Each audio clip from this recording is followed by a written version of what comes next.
Okay, this is a test run. Oh, we're on. This is a test run. Test run. Good morning, good afternoon, good evening, wherever you are in the world. My name is Ingram Jones, and we are live doing a hangout here with two of my good friends here, Cameron Gillen and Ben Blackwell. You guys in the room? Yes, I am. Can you hear me okay, Ingram? That's Ben Blackwell. How are you doing, Ingram? Good, I'm good, I'm good, I'm good. So there's two people in the room. Now, is there any way you guys can come on without you hiding your faces behind pictures to make it more interactive? Of course, that will result in me putting some clothing on, of course. Obviously, I usually have a shower on Friday night, chill out. But, yeah, I can do that. What about yourself, Ben? I'm going to stay off for obvious reasons because I am not very confident exposing my face at this moment in time due to the fact that I am several stone underweight and I look like the corpse bride still. Okay, understandable. Totally understandable. Just makes it look... what I'm going to do now, I'm going to have a test run, see if we can get other people in the room and see how that works out. Is there anyone in the room right now? No, there isn't, but I'm going to try and do this now, just to have a bit of fun and see how this works out.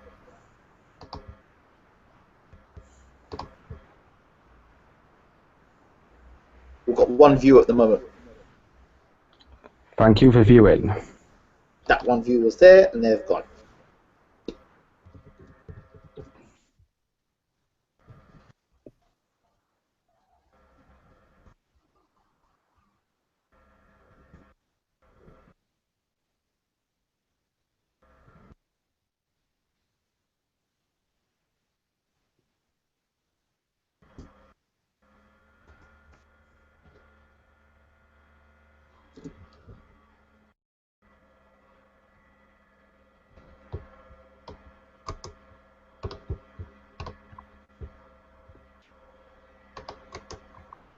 Let's see how this works, okay?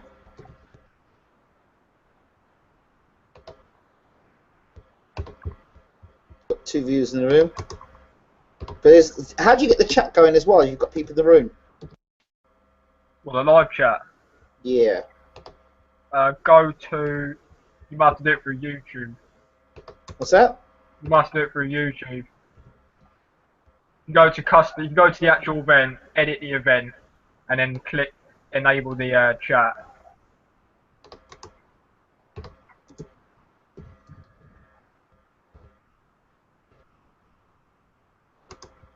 Did you make it quick? Because obviously when you make the hangout, you can have two options when you make it a custom hangout or quick event. Okay, so how do I customize it now then? Are you on the YouTube video where you can edit No, it? I'm not. I'll go to the YouTube video now. Yeah, go to that.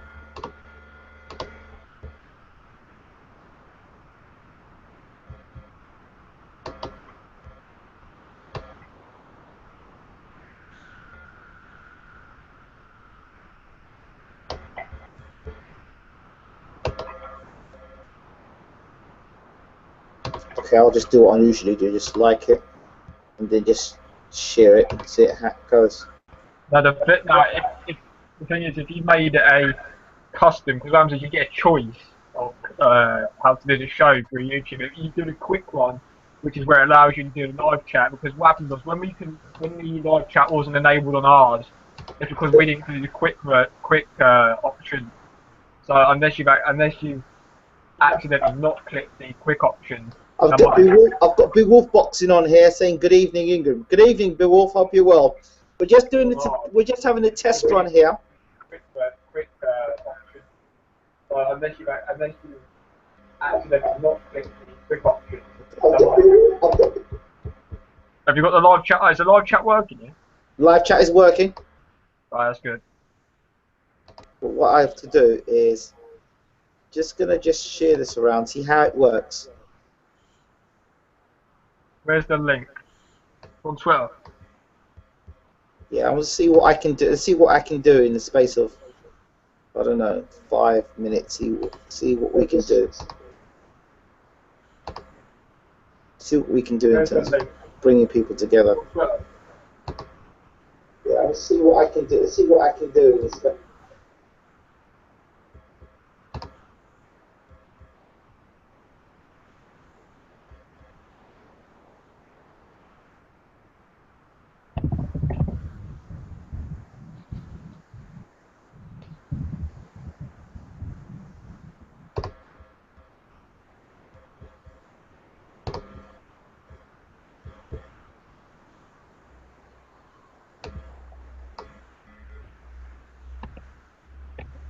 Guys, good luck with the testing. I'll log off. No worries.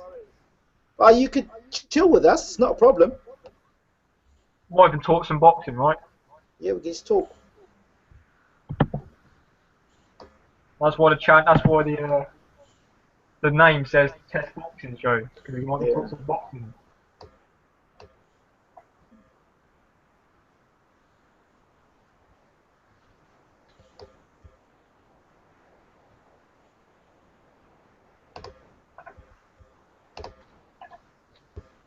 Now, a few mates of mine are wanting to listen to this, so once we get going, I'll send them a link to it.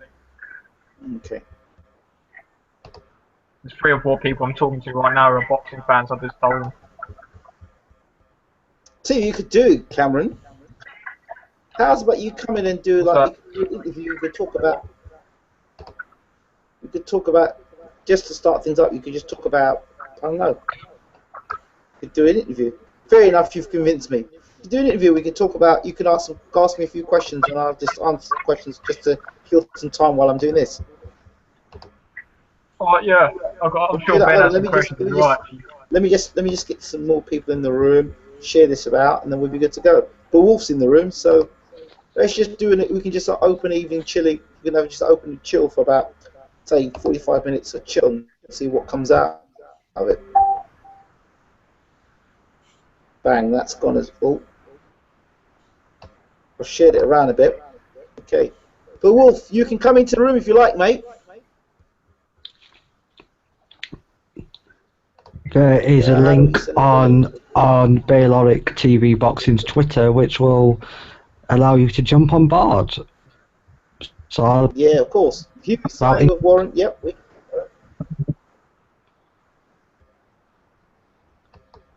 How? I'll send you a link. Send the link to buddy. Send a link to a few people. Might get a few. There's the link, buddy. Cheers, TBI. It says it's not said. Sorry, remove any web addresses and try again. Yeah.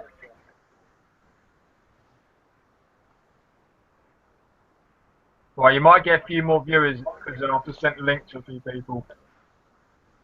Yeah, I've sent a few links through as well for you. I've got a question for you, Ingram. I'll actually kill the time off. Okay. You can just go and ask your questions. So what we'll do, you'll just do. I've got a question just in case people don't actually know we're viewing about it. I want to know what inspired you to start Bayloric TV. What inspired me to start Bayloric TV? Let's think. How did this journey start? How did the journey start? Okay, the journey started. The journey started in 2009, and I was coaching cricket in the community, and I didn't want to call it Ingram Jones's Cricket. And one evening I was on the internet and I saw something called Baylor. I thought that's quite a neat name, and I found out Baylor basically meant sheep shearer. I said, well, that's not going to work. And then I saw read the other understanding of it, and it was Baylor meant somebody who delivered, somebody who came with the goods. I said, okay, Baylor's good.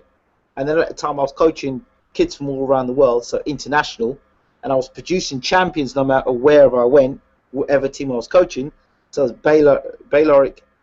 It became Bayloric, Baylor International Champions. And then I got married, so it became Baylor International Champions Worldwide, because my wife brought the worldwide thing on, and you know, the journey really with the television station really happened when we were in the Caribbean, 2013. 2012 with the Olympics. Actually, left in 2012, July the 15th, 14th, 15th. I left. It was just after Hay knocked out Chisora. I think it was the next day or the day after I flew out. And we were in the Caribbean, and I didn't like some of the stuff. The content was being shown in the Caribbean, and we thought we'd start our own online television. So we started an online television station, doing things from travel shows to cooking shows to God knows all sorts of stuff. We even had an audition. We had 250 young people take part on a internship with Bayloric TV. We ended up producing a author. She got her first book out there, so she was pretty good. We did training, gave them meet some young people in the Caribbean, some media training. It was really good. Got some interviews going. Ended up being on national television doing an interview there. Yeah, so that's how it kind of started and snowballed from there. So how did the boxing side of it come into it? Was it just the fact of you being a boxing fan and wanted to cover it? Well, I used to box myself. I think I've mentioned this before. If I haven't, I boxed as an amateur, and Ronnie Rush took me on, wanted me to take me on as a pro. It was Ronnie Rush, actually Steve Robinson's old trainer. Steve Robinson, former WBO featherweight champion of the world, and also the trainer of Barry Jones, current WBO. Mark Froggett's in the room. Hello, Mark. He was former WBO featherweight and super featherweight champion of the world. So he was going to train me, and by that, yeah, boxing was always something I wanted to get into and something I always wanted to do. And I had an illness called chronic fatigue syndrome, which basically wiped out. I was training to be a pro, and that wiped that all out, to be honest. And then I gave back to the sport later on by being part of the Frank Bruno Boxing Academy, working alongside Julius Francis, Wayne Llewellyn, and Ben Darrett was part of the team as well. So did that, worked in the East End of London, doing a lot of boxing coaching in the community. So yeah, that's basically my journey, to be honest, in terms of the boxing side of things. And then my dad, when I was younger, he used to bet, and the pocket money that he gave me, I always used to lose it all the time because I always got my bets wrong. Well, not much has changed, to be honest.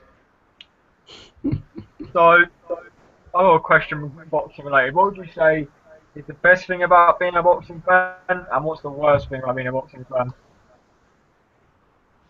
The best and the worst thing about being a boxing fan. I think the best thing about being a boxing fan is being involved. I think the worst thing about being a boxing fan is being involved.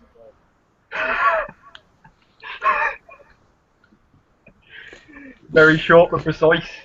Yeah, absolutely, because it's the best thing being involved as a boxing fan, because when you're in the heat of things, it's hype and everything's going good, and you can't wait for the fight, and you're rushing to get home to see the fight, blah, blah, blah, blah, blah. Those things are fantastic. But, when it's your fighter that's on the receiving end of a licking, if it's your fighter that's just lost the world title, lost his challenge to a world title fight, or it's your fighter that you've gone and put 50 quid on that you think's going to win the fight, and they end up getting blown out, that's not good. And you have to wake up the Sunday morning after knowing that your man got obliterated. That's not good. So yeah, being involved in boxing is great, and yeah, so as a fan, that's not good. And being involved in the sport and you get a prediction right, that's fantastic. Being in the sport and get a prediction wrong, that's devastating. 100%. We've all been there. We've all been there where we had predictions right and we've been pumping off it, and then we've all had it where we've had predictions wrong and we wanted to hide away, put our laptop down, then it get a bit dusty, and then we'll come back another day. Yeah, there's always, and the thing is, what I've always noticed is there's more people out there to say, "Ha, you got it wrong," and less people to say, "Yeah, wait, you got that one right." Yeah, fair enough. Like, a lot of boxing fans these days are fickle, and we always seem to flip flop, saying it could happen with Anthony Joshua. They say is the best thing since sliced bread at the minute, and to be fair, is getting the business done in terms of wins on his record, but what happens when he loses? Is his market, are people going to jump off the bandwagon similar to what they did with David Price? Well, look, you've got the David Price model. There's so many models you can use. And, Harrison, Price, yeah. Listen, you know the model. You know the model. As soon as somebody gets chinned, they're the best thing since sliced bread. As soon as they get chinned, it all goes quiet. You remember when Manny Pacquiao fought Floyd Mayweather before the fight? It was like, oh, Manny's this, Manny's that, Manny's this, Manny's that, Manny's this, Manny's that. Manny gets beaten. A lot of people disown Manny Pacquiao. They all go quiet. So I don't know. Who's this? Is just on the room. It's Boxing Beowulf. Oh, hello. How we doing, mate? You good? Yeah, not bad, mate. How are you? I'm good. Glad to have you in the room. Glad to have you in the nice room. one. Fire off your questions and go ahead. Yeah, I was just going to say, just a quick one. I was the guy who came on the episode where you had Askar and. I remember you well. Yeah, and you actually cut out my prediction where I said Frampton's going to win on points. Listen, Did I cut that? It's a shame that he cut you out and didn't cut some of Askar's comments out. I know, mate. I know. I don't think that was on purpose. No. So if that happened, it was accidental. Okay, fair enough. So please, I'm sorry. I do accept my apologies. I don't edit that sort of stuff out. No worries. No. In fact, I do very, very little editing, to be honest. Okay. Apart from yesterday, which definitely happened. yes, Cameron. What was your prediction? What was the prediction? Frampton to win on points. I was like one of the only ones.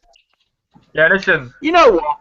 Going back to that Frampton thing, I'm going to say, and this is one of the things about being involved. The good thing about being involved is when you're backing your fight and you believe your fight is going to win the fight. It's this situation where you're backing a fight and they decide not to let their hands go. That's the most infuriating thing. Oh, definitely. Yeah, but then again, you have to give credit. The one point I did say was, if Scott gets on the inside, right, then I did think it was going to be curtains for Frampton, but I just didn't think he was going to get on the inside. I thought Frampton was just going to box his ears off. Well, that's the thing, The thing is with I said at the start, I picked Frampton to win on points before the fight, but we can come on the show after the fight, and I spoke to Ingram, I spoke to the others, and I said if Quigg applied the pressure earlier on, obviously Frampton looked vulnerable at times around the 10th and 11th, and it looked like, in my opinion, Quigg looked like he really could have got him out of there. I think if Quigg applied the pressure on a bit earlier on, made Frampton work, because let's be fair, the only reason Frampton got through the whole fight was because he didn't have to waste any energy in the first 6 rounds. If Quigg applied the pressure, he would have forced the late stoppage, in my opinion. It's all ifs and buts. That's what I think would have happened. I agree. I personally think it was fairly similar to Billy Joe Saunders and Chris Eubank Jr. Yes, absolutely. Yes, I can see that 100%.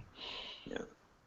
He started late. If he did more, maybe it could have been a big difference. Joe Gallagher's got a lot to answer for. I tell you, that man's got a lot to answer for. And Ring Magazine Trainer of the Year.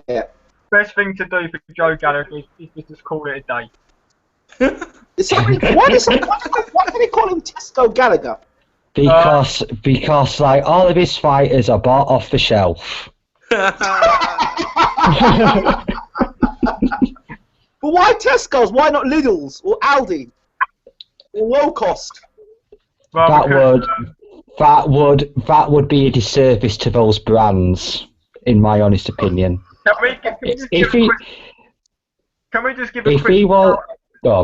Go on, Ben. Sorry. I was just going to say, if he was affiliated to Asda, then he would have my support, considering Asda's my employer. Can we just give a shout out, right? Can we just give a shout out to Joe Gallagher? Because in the interview the other day, he called Felix Vidagio.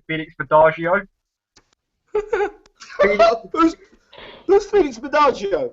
He says, Flanagan will have his mandatory, whether that's Cepeda or Felix Vidagio. I mean, who the hell is Felix Vidagio? You're a professional trainer. Not only can you not get a game plan right, you can't even name the fighters that you're fighting potentially could fight in the future.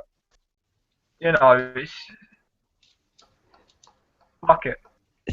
It's infuriating. And plus also, I hated the fact that he compared his gym to the cronk. Oh my Yeah. god! Oh my god. Oh my god! That comment deserves a BAFTA for a comedy award or something. To be fair, I do agree. I mean, you know, the fact of the matter is, how can you compare Prince Naseem, Lennox Lewis to stars like Scott Quigg and Anthony Cronk? Cronk had nothing on Khan's gym.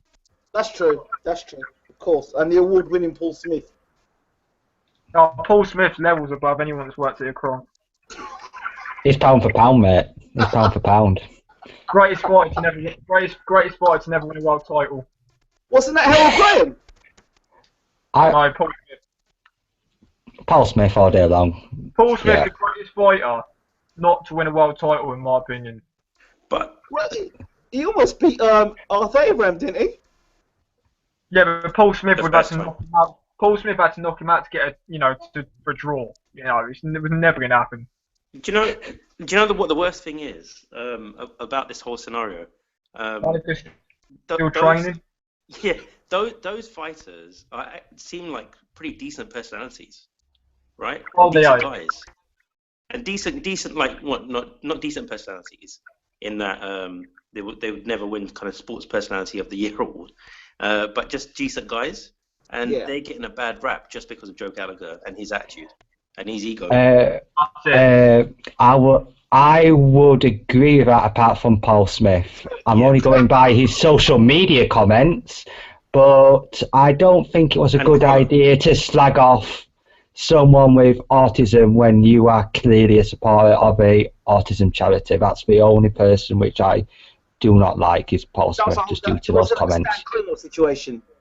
The thing is with Yeah, Paul sorry? Smith, I was about to say, the thing is with Paul Smith, I mean, he's the only guy to work as a Sky pundit, and during the show live, he searches his own name up to find people criticising him.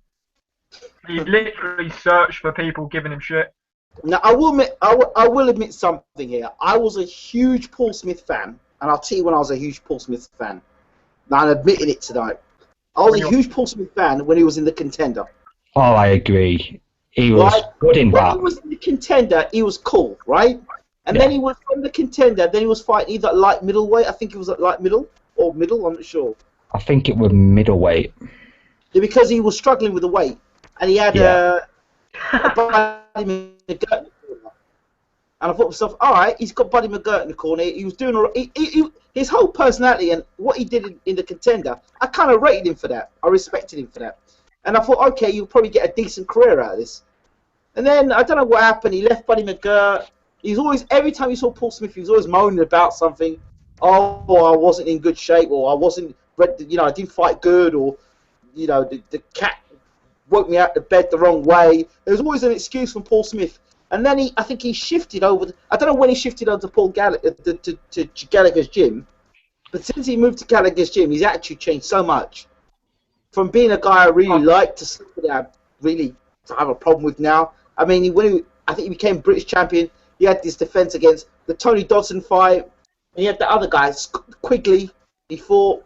Jason Quigley. And yeah, he was all right. It seemed that then he seemed to change. His attitude seemed to change. He seemed to get really narky, and then he got battered by James DeGale, and he mentioned about how him and James DeGale were friends and stuff, and how they're not friends no more because he got battered by him.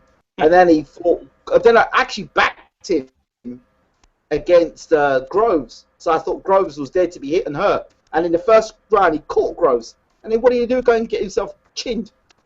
Well, And then after that, it was just all downhill from there. And then when he went and fought Arthur Abraham, I thought, oh my God. And then when he started talking about Andre Ward, how he believes he knows how to beat Andre Ward, and he's got the remedy to beat Andre Ward. What would you rather him do though? Like say go into that fight. I'd rather he and keep I'm your gonna mouth get beat. shut and just say, you know what? No, he could have just said, you know what? I'm going to give it my best shot. I'm going to try my best in this fight. But when you start talking about you've got the remedy. What do you think and happened you with do- his weight? What No, do you no, think no, happened with his weight? I heard. Yeah. I don't know how true it is, but I heard that he was encouraged by his promoter to not just go over the weight, but go completely over the weight. well, Do you reckon it might have been Joe Gallagher rather than and his master plan rather than Eddie Hearn? Well, I think listen, they were I going to mean, try. Go on. no, I mean, it's a valid evaluation. I mean, talking about the weight thing, I mean, Paul Smith turns up saying, no, I'm here to win, then turns up like he's not trained one bit. I mean, the fact of the matter is, he didn't turn up to win that fight. They didn't turn up thinking they were going to win the fight. I mean, the problem is that what I found funny is they turn up for the money, but in the process, miss weight dramatically, and not only then miss weight on the day, they miss weight on the next day weighing, and they lost about 60 grand, and it's only because of Andre Ward's kind gesture of giving the money back. I mean, I actually do not know what Paul Smith was up to that weekend. Yeah, exactly. If the plan was just to turn up for the money, why did you lose money by missing weight purposely? Yeah, and if it was to win, then you're deluded. So it just didn't make sense. Exactly, that's what I'm saying. So I don't know what their plan was in that whole fight. The whole scenario is a bit weird. Yeah. Paul Smith against Abraham. I mean, I just want to say a comment on that. It's kind of I don't know the word, but it kind of shows you how poor of a champion Arthur Abraham is to show that he actually struggled against Paul Smith. I just don't. I just think he didn't take him seriously. I just don't rate Arthur Abraham agree. as super middleweight. I never have. Like, let's be fair. Does Arthur Abraham beat the Gale? Does he beat Jack? I don't think he beats the Gale. No way. Arthur Abraham's, in my opinion, I mean, who's the WBA champion? It's Stern, right? So you've got to really say he's the weekend champion now, but Yeah. I mean, Arthur Abraham, I've never rated him at super middleweight. His best days were middleweight. He's not really done much. I mean, who's he beat at super middleweight? He's beat Stieglitz 28 times. Beat Paul Smith twice. Yeah. Who else has he beat? He beat Martin Murray, who turned up giving rounds away. I mean, he's done nothing to shout about. It's not exactly a reign of terror. Establish himself as a legitimate champion in the sense of the people on his resume. Yeah, I mean, like he got outboxed by the master boxer Carl Froch. Well, this is exactly what I was going to say. Don't even go there. If you're getting outboxed and making Carl Froch look like a Sugar Ray Leonard, Listen, there's definitely something wrong. Carl Froch looked technically better than Pernell Whitaker in that ring that night. Yeah, exactly. And that's not Let's not go down this game, Cameron. Carl Froch. He was making Abraham Smith and slip and move. He looked very good, actually. He did look very good. You go back to that fight, right? When you ask someone about that fight, they say Carl Froch boxed beautifully. When the fuck do we hear them words? Exactly. Carl Froch was one of my favourite fighters, but for someone to say, I mean, how can you retire and sleep at night knowing you've got beat 12-0 by Froch and rounds? I just don't understand. I really don't. Oh dear, Arthur Abraham needs to retire. He was actually the favourite Arthur Abraham going into that fight, to be honest. Yeah, he was. He was moving up from middleweight like Golovkin. He was knocking people out and he was a champion. And, yeah. Yeah, I'm saying so. He would be favoured. He gave Andre Ward. I was going to say Abraham. Oh, go on, Karen. No, I was just about to say he did give Ward problems for a few rounds on Abraham. I was going to say that Abraham actually has been more impressive at middleweight than Gennady at the moment. Definitely. More impressive than Gennady. Oh, I wouldn't say that. Who's he beat Abraham at middleweight? Yeah. He got his jaw broken and still won a fight. Who's he beat? Come for adversity. He fought Edison Miranda, and Edison Miranda stopped Howard Eastman. No one had ever stopped Howard Eastman. Even Bernard Hopkins couldn't do that. Yeah. Well, Edison Miranda is when he was at middleweight. I mean, obviously, even people like Kelly Pavlik has said that Miranda when he was at middleweight, he was actually in his peak. He's probably better than it. I'm going to go on a stretch and say he's probably better than anybody Golovkin's beat right now. Well, he is. He is. I mean, unless you're going to say Martin Murray's better than Edison Miranda. Well, at middleweight, we're talking, not the guy that fought Tony Bellew, not that Edison Miranda. Yeah. Who's Miranda? Who's Murray? Murray's not really officially not beat anyone of note.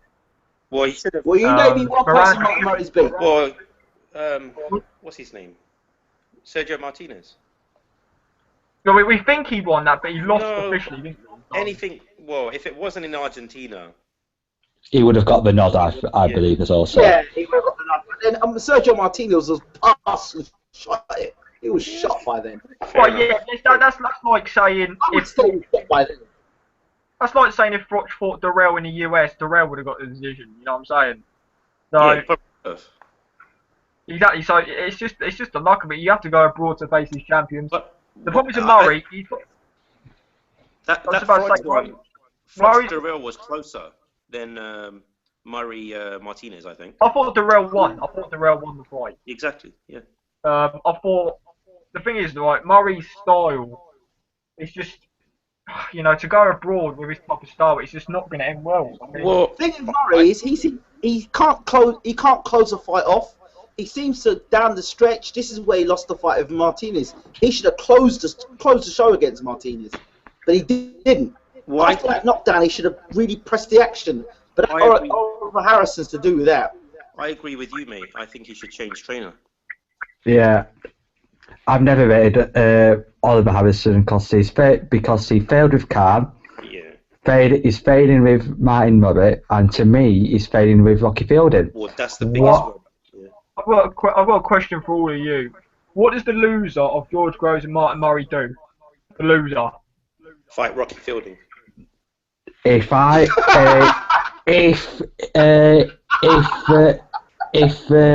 reports are to be correct, if I were George Groves and I was to lose, I would go to the UFC because he's interested in a crossover. George Groves was. I don't know whatever he was taking that night when he said that. That's not He wouldn't gonna last happen. 5 minutes in it. He wouldn't last 5 minutes in it in MMA. No, definitely not. No, But that's what he said in an interview with EA Sports promoting the UFC game. I'm talking realistically. What does the loser? Because I know you said about fighting Rocky Fielding and having a laugh. That is actually a realistic option that I can see happening. That Rocky Fielding actually fights the loser of this fight. What about the loser of Fox's Callum Smith? Well, no, Yeah. it depends. You'd think that Smith's gonna have that title shot after this fight. Next. The loser, Good point. the winner would probably defense, fight Callum Smith. title defense. If he wins a title, then he get a title defense. Like Callum Smith versus Sturm. Listen, the loser of George Groves and Martin Murray, if they get another title shot, the loser is a mockery. It really is. Yeah. The I winner, reckon the fair winner enough. will This fight Callum Smith. Yeah, this is the winner of the fight. This is a last chance salute. Last chance fight for the winner of this fight.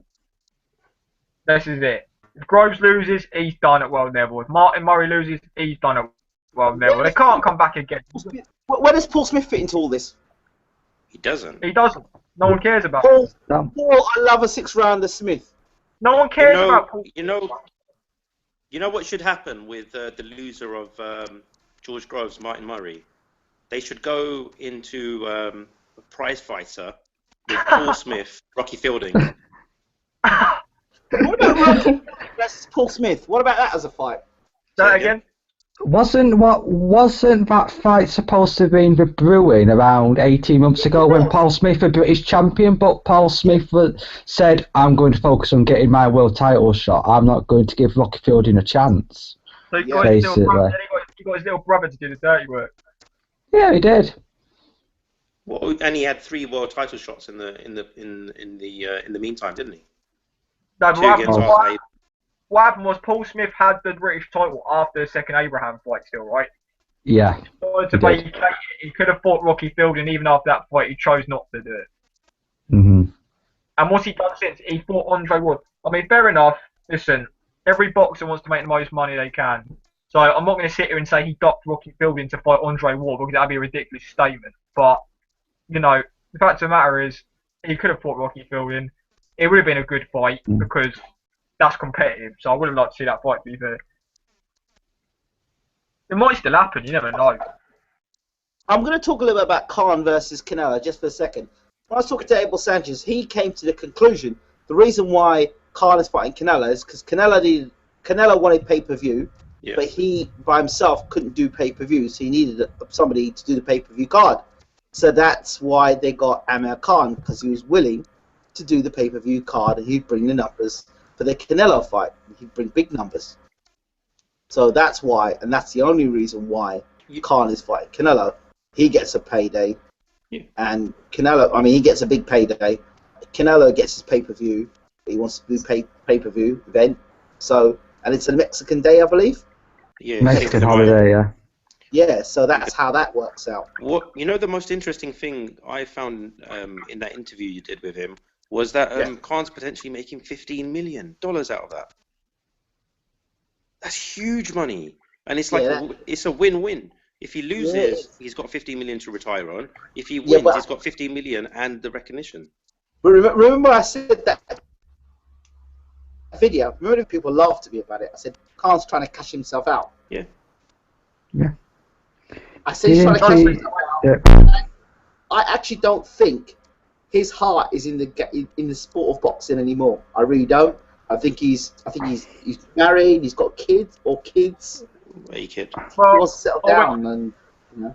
I went on a podcast about, must have been the end of when this fight got made, and I said that I think Khan next summer will be retired. He'll fight Canelo, get beat.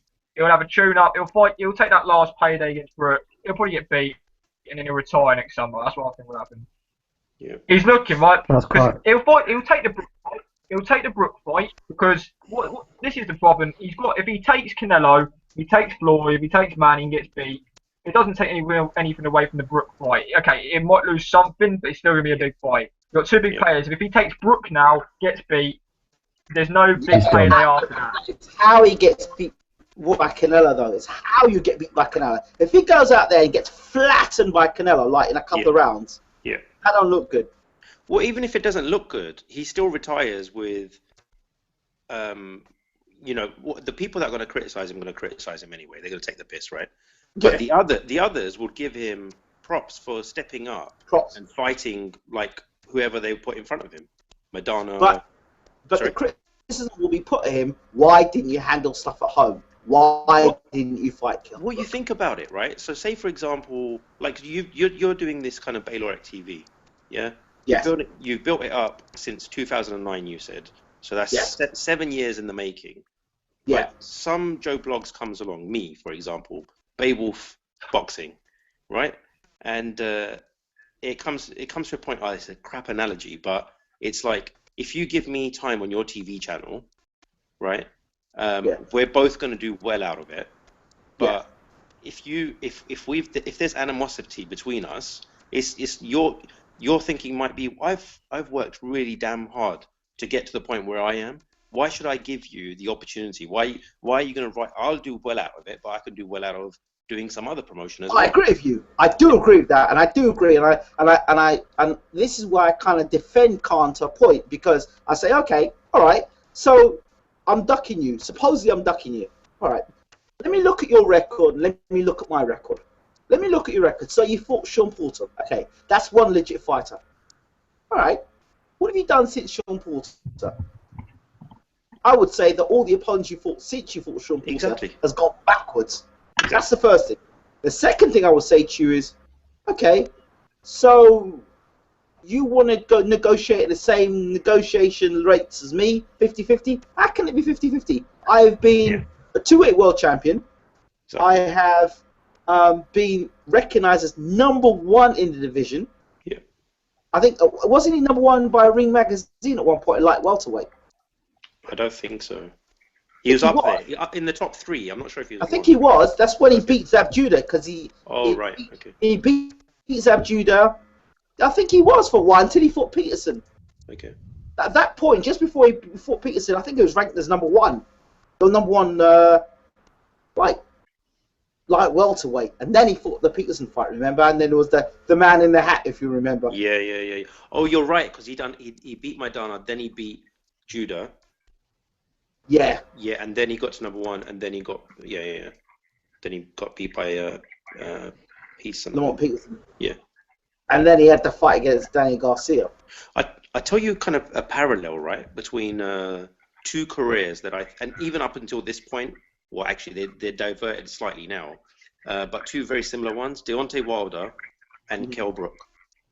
Yeah. Fought nobody's for a long time. Got to like 35-0 or 33-0 or whatever. Then fought the champion. Sorry. Then fought the champion. Then fought the champion, and then haven't done anything since until the mandatory's been forced on Deontay Wilder. So he either vacates or has to fight. It looks like he's going to fight, and now I think a similar thing might happen to Kell Brook. But he's lucky in that his mandatories are Kevin Bizier and Jojo Dance. Yo Dan, and then he's got next up will be Errol Spence. Oh wow, there you go. So then he'll be moving up to like middleweight, I suppose. Yeah, exactly. Well, fairly similar kind of careers, I think. Oh, there we go. I think I'm seeing something here. I won good money on that night, actually. Khan v Prescott. Wait for it. Sorry. Wait for it.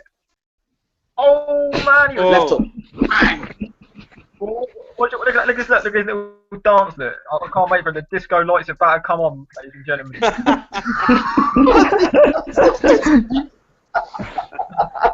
No, don't be like that. Don't be like that. Come on. Yeah. Don't be like that to Amir Khan. Don't be. Come on. I'm not. I'm just praising Breeders. I'm allowed to call it Disco Dan. I'm just praising Breeders Prescott, not anything else. I'm not slating any fighter. I'm just showing how underrated Breeders Prescott was. Kevin Mitchell did a number on him. Yeah. Yeah, he did. Took him to Well, school. I'm sorry, but Wolf, I actually won good money on that fight. Awesome. I Don't have to apologise to me, mate. Pound. What's that? I said you don't have to apologise to me. I'm not a Khan lover. Yeah, you're not a big Amir Khan fan. No, I'm a fan. I'm a fan, but I'm also a realist. Yeah, I won. I put 50 quid down on that fight and won nicely. What was the odds? Ingram. Well, I have a request. I have a request from a viewer. Yes. Can we talk about Joshua Martin? Jesus Christ. Yeah, we can do. We can do. But let me just finish this. Yeah, I won 50. It was 50. It's 50 pound I put down, and then I got 180 quid. Oof. Plus the 50 back. Yeah, plus 50 quid back. So thank you very much. Sweet. And it was a great time at Butlins. I remember sitting down around all the guys there, and they were all Amir Khan fans. I said, yeah, okay, fine. Khan's gonna chin him. Khan's gonna chin him. I said, all right, fine. Okay. You don't know anything about boxing. I said, all right, cool. So I just watched him get chinned, and as he actually hit the canvas, I made a quick exit out of the building. So I got lynched. I definitely got lynched that night. So I wonder how much his trainer made for that, because he's the one who brought Prescott in, right? exactly. That's what you call a stitch up. Yeah. That Joe Gallagher would do, right?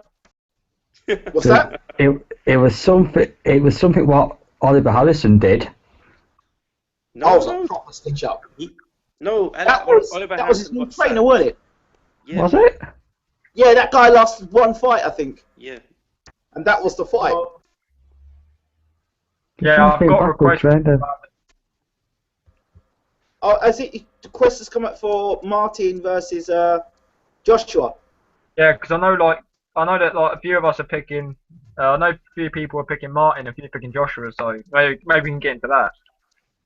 Yeah, definitely. Let's talk about it. Let's do it. Why not?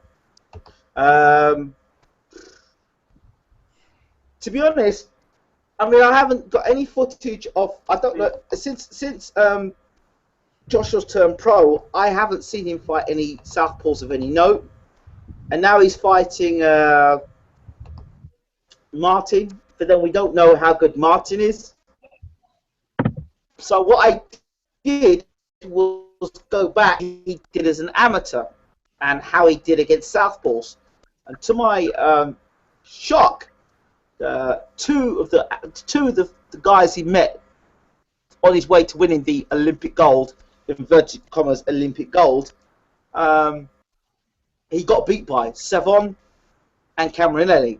Now Cameronelli in the final, as far as I'm concerned, Joshua was getting hit with left hands all night long, and he was backing himself square up against the ropes. And I have to say, Joshua was more flexible and mobile when he was at the Olympics than what he is now. He's putting a lot of muscle, so he won't get out of the way and be as agile as he was then, and he's very open. And when Joshua attacks, he's very vulnerable when he attacks. And I just see he's going to walk onto that straight left hand all the time. And it's quite interesting because David Price struggled with southpaws as well. And I actually predicted that it would be a southpaw that actually would KO him. I thought Audley Harrison would be the guy to do it because he's tall, long, good straight left hand. And I thought he'd walk straight onto it. Didn't. And eventually, Tony Thompson got a hold of Price. It's funny. So, go ahead.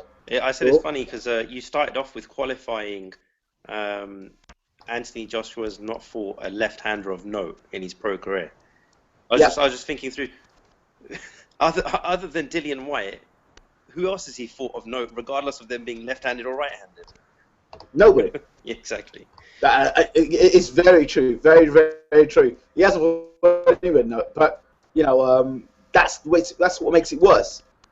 It's like you haven't fought anybody with note, and now you fought Dillian Whyte, who everyone's ranting and raving about, but there is nothing to say that Dillian Whyte is any good anyway. Yeah. There's no people are like got these pie in the sky ideas of how good Dillian Whyte is. I think they hope Dillian Whyte is good just to cover up for Joshua, but we don't know how good Dillian Whyte is. Nobody knows how good Dillian Whyte is. This kind of brings us on to the whole topic of the heavyweight division, where you kind of evaluate it. In my opinion, you've got 3 heavyweights.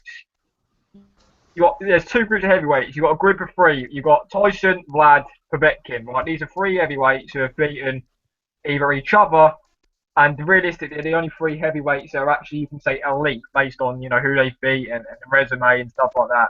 Now, and then below that, you've got all the other heavyweights who have either.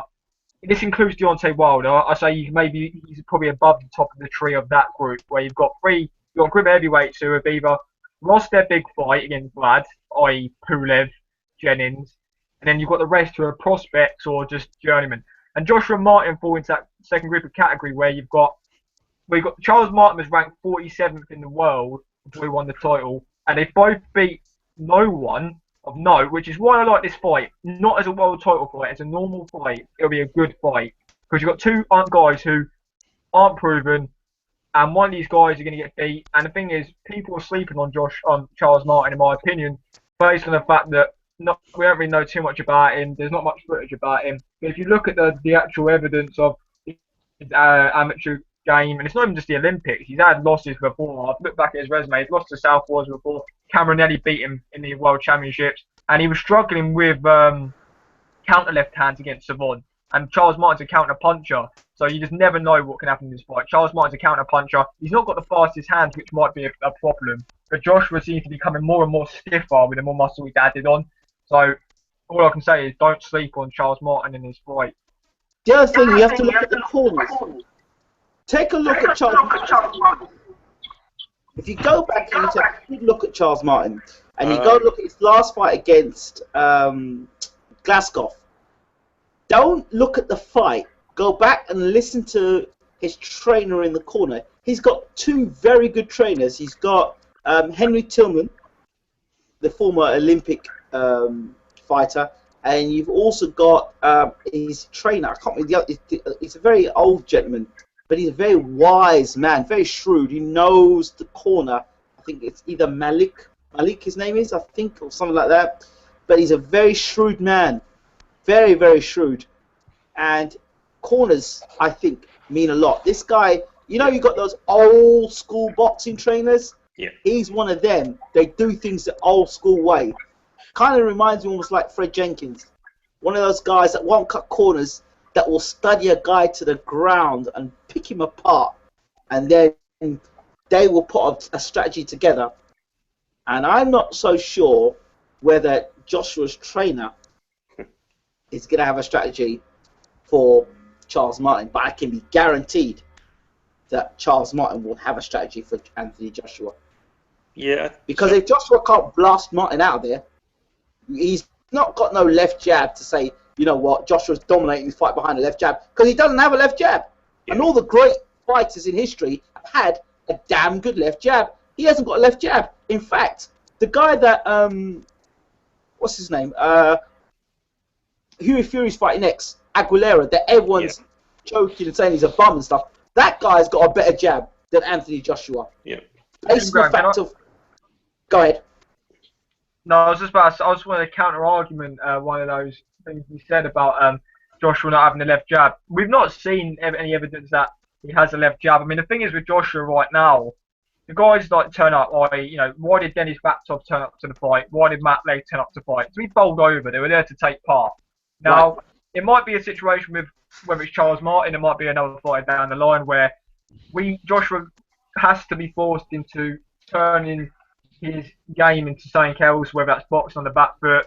I mean, he didn't look great in the amateur game boxing off the back foot, but he might show us something new. We've seen it with Lucas Brown. Although Shagayev turned out of shape, he did show us a bit. Hold on a second. We have seen. We saw the box against Dillian White. That's the perfect time to use the left jab to keep Dillian White on the jab. He couldn't do that. Of course, but I mean, whether you can say whether he said it out of the fact that he couldn't do anything. He said after that fight, I wanted to go toe to toe with Dylan and see who's the last man standing. So that's what he said. Yeah, he didn't really. He said himself. The emotions.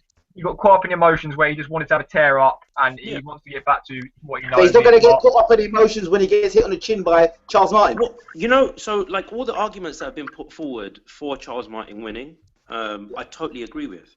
The only thing I would say, right, and it's an advantage for, not an advantage, is his fighting style. He's a counter puncher, so like that can work for him against Joshua. But that's one of the things that, that coupled with, I don't think Charles Martin's got a great jab. Basic. I think it's not. I think it's non-existent.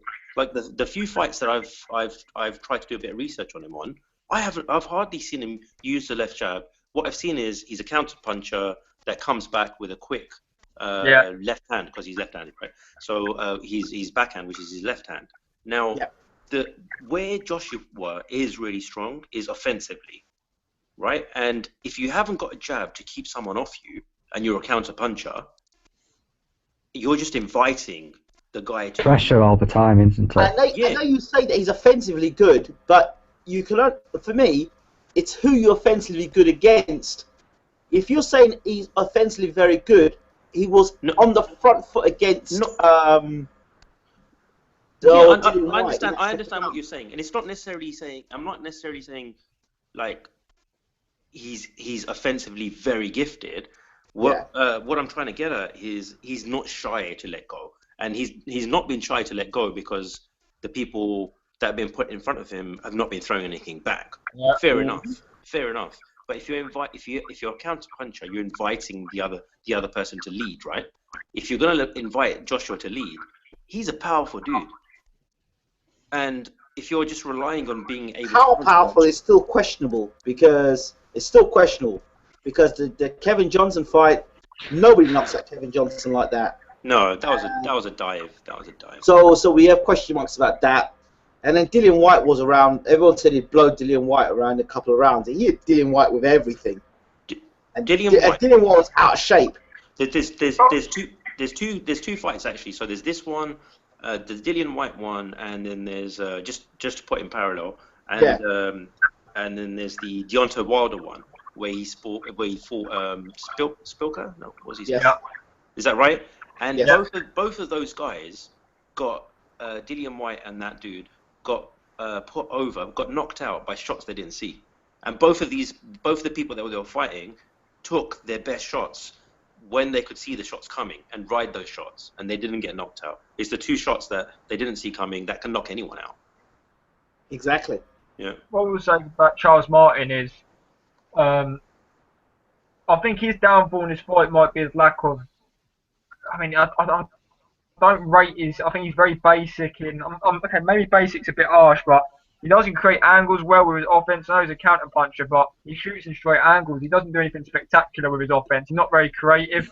I do feel like he will get tagged at some point, and in my opinion, it's one of these fights where neither have been tagged, so we can't really judge the fight in certain aspects because of the fact we don't know how these guys are going to react. You know? So we're just going by, and it's hard to say. I mean, you've got two guys here who have blown away and done what they should have done, what they're supposed to do. Yeah. Let's see. But if you look at how Joshua got tagged again against Dylan White, when he did get tagged, how did he respond? Yeah. Well, the thing Then is, how right, does he respond when he got tagged in the amateurs? well, I do agree with that. What I will say is about, I mean, certain people have said to me, Joshua showed great powers of recovery. Well, the reason why is because Dylan White's stamina was so bad and he wasn't fit, he couldn't follow up on it. He got given time to recover. Yeah. What happens if Charles Martin doesn't give him time to recover? What's going to happen? Will he get put on his ass? Or will Joshua show that he can actually take a punch? Because realistically, we don't know if he can take a punch because Dylan White couldn't follow up on it.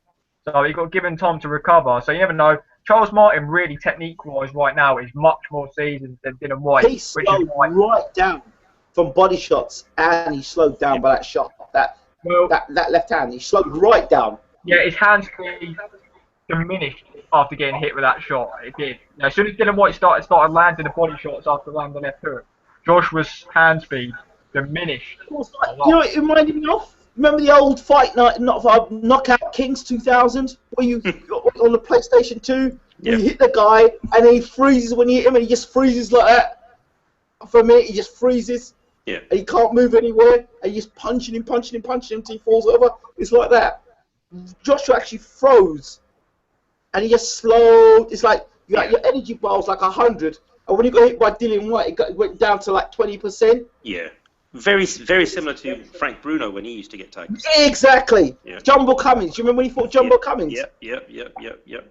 We get kind of warning signs beforehand. Before, like you look at the fight where the Price fight where he fought Skelton, where Skelton was right on Price's chest. Yeah. We had the warning sign before it, but we ignored the warning sign and we went on and said it's all right. This guy's giving the next guy to Klitschko. Remember when people saying Price would knock out Klitschko? Do you remember those times? Yeah. I remember when Sky did there was a Klitschko fight in Germany somewhere. They flew Price out there and got him to look at the stadium like the day before, and he was imagining what it's going to be like when he was going to fight there and knock Klitschko out. I remember that hype train. I remember the hype train so well. I try to forget those days, in all honesty. Mate, they've got even worse. I wouldn't mind going back to those days. The hype train now is ridiculous. I want to be a teenager again where like I didn't really care about boxing on TV too much. But it's like a joke. Guys, we've got Ben Lowe in the room and Marky B. Yeah. Let's go, champ. Let's go, champ. Go, champ. That's it. On talking about Let's Go Champ. Oh, yeah. Have you seen the interview Shannon Briggs did with, who did he did, the most recent one? He seems like, when he went into the gym and saw James DeGale. Nice. Yes, I did. I've seen that. Absolute gen. Yeah. Absolute I agree. Guy. Come to the gen, putting James DeGale in a headlock, looking to put him in hospital. But look how but if you notice, after he greeted Jim McDonnell and James DeGale, he then went round and shook everyone else's hand, whoever else was training there. He's coming down my way. He's coming down my way tomorrow for meet and greet. I'm tempted to go to it. Yeah, Briggs is a nice guy. I mean, my cousin and him get on very well. They know each other very, very well in Florida. They get on very well. They're good friends. But he's always been a nice guy, Briggs. Yeah. Really nice guy. And off the camera, he's a really down-to-earth guy. Forget the Let's Go Champ business. Exactly. He really is a smart guy. But his story is a sad story. That at 48 years old, he's having to run around on 46-year-old run around saying "Let's go, champ." It's a sad state of affairs. That a guy that's been so well known. Well, it's you can say he's sad in one way, but he's always smiling, right? And what do you do? Like you have some bad luck. Do you get into depression? You get sad about it? Lock yourself away, or do you go out with a smile? And of course, you try and do the best you can, but it's sad that he's even in the position that he's in to have to go and put himself to those sort of positions that he's in now. It's pretty sad because it's boxing, right?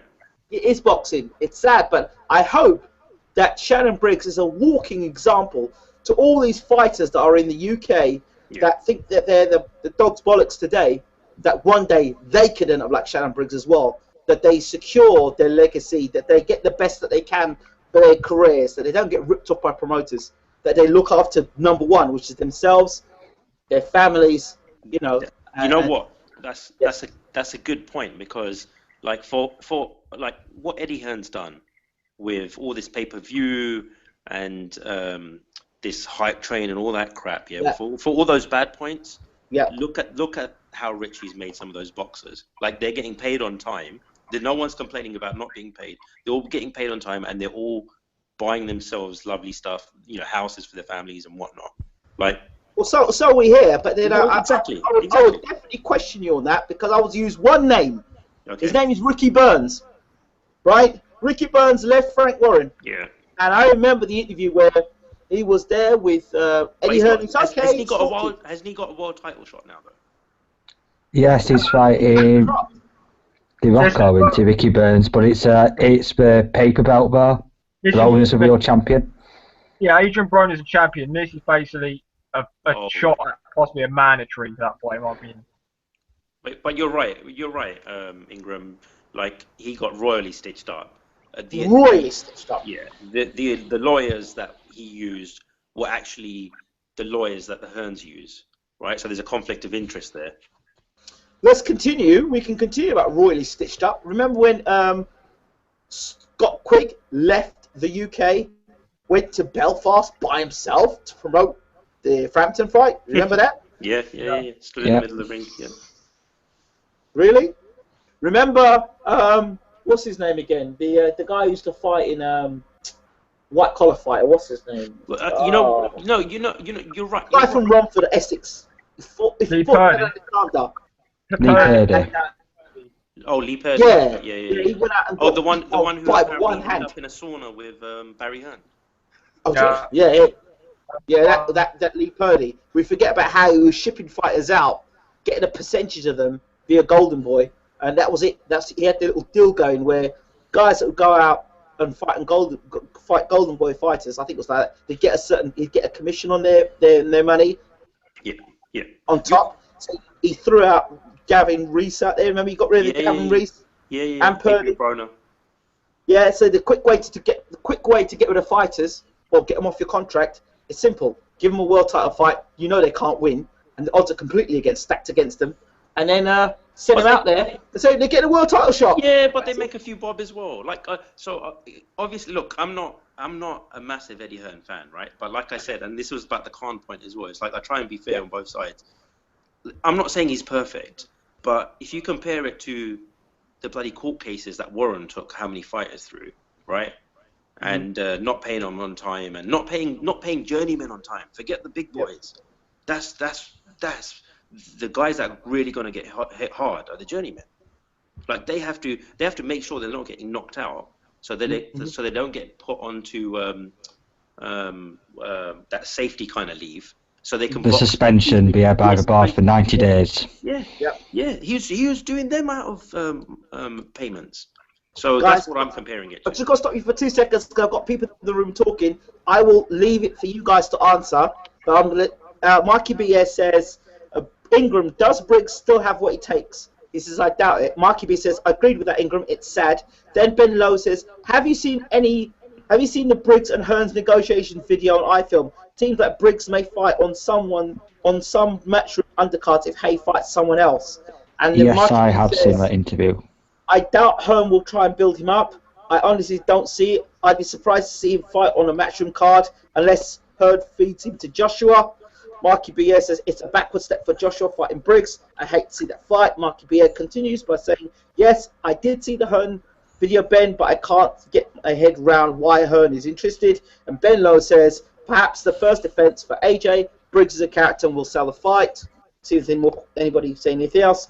Marky BS says it's easy, but it's not a backward step if Joshua wins a world title. What does he gain from fighting Briggs? So, guys, the floor is yours. Get stuck in. Who wants to start? I'll let you guys go first.